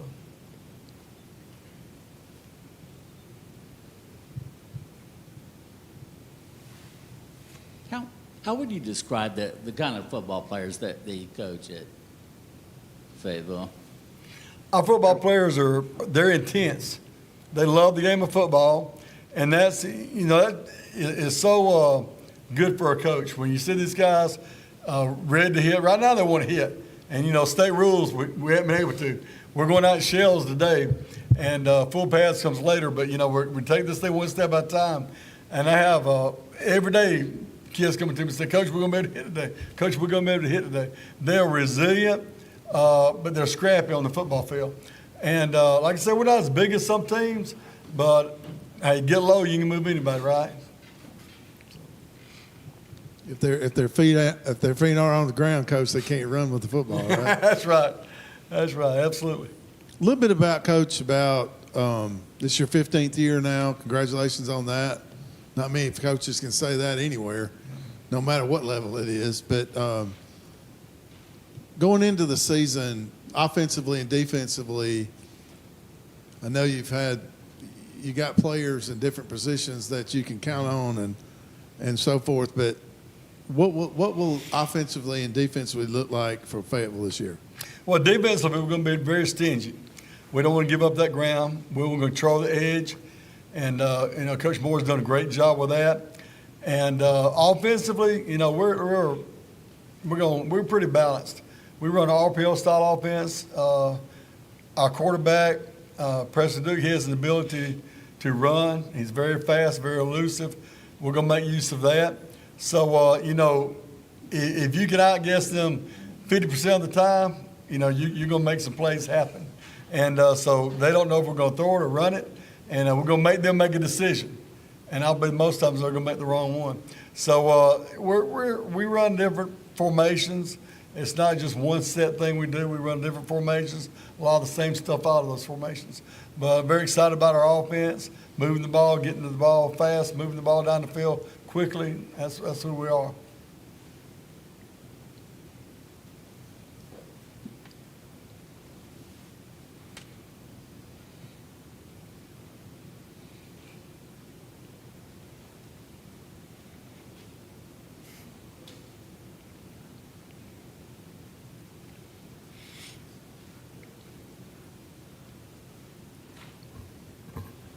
Any additional questions? I do appreciate y'all saving the best for last. I appreciate that very much. We've enjoyed being with you guys. If there are no further questions for Coach Limbaugh and the Fayetteville Wolves, that will wrap up our final segment of the 15th Annual Talladega County Coaches Association High School Football Media Day here at the International Motorsports Hall of Fame in Talladega. I'd like to thank the Executive President, David Height, for being such a gracious host here today. Would also like to thank Alabama Power and Steve Marlowe for all their support of sports here in Talladega County. Thanks to the media for your support. This event would not be possible without you guys. And once again, good luck, Coach Limbaugh. Look forward to seeing what the Wolves do this year on the gridiron. Yes, sir.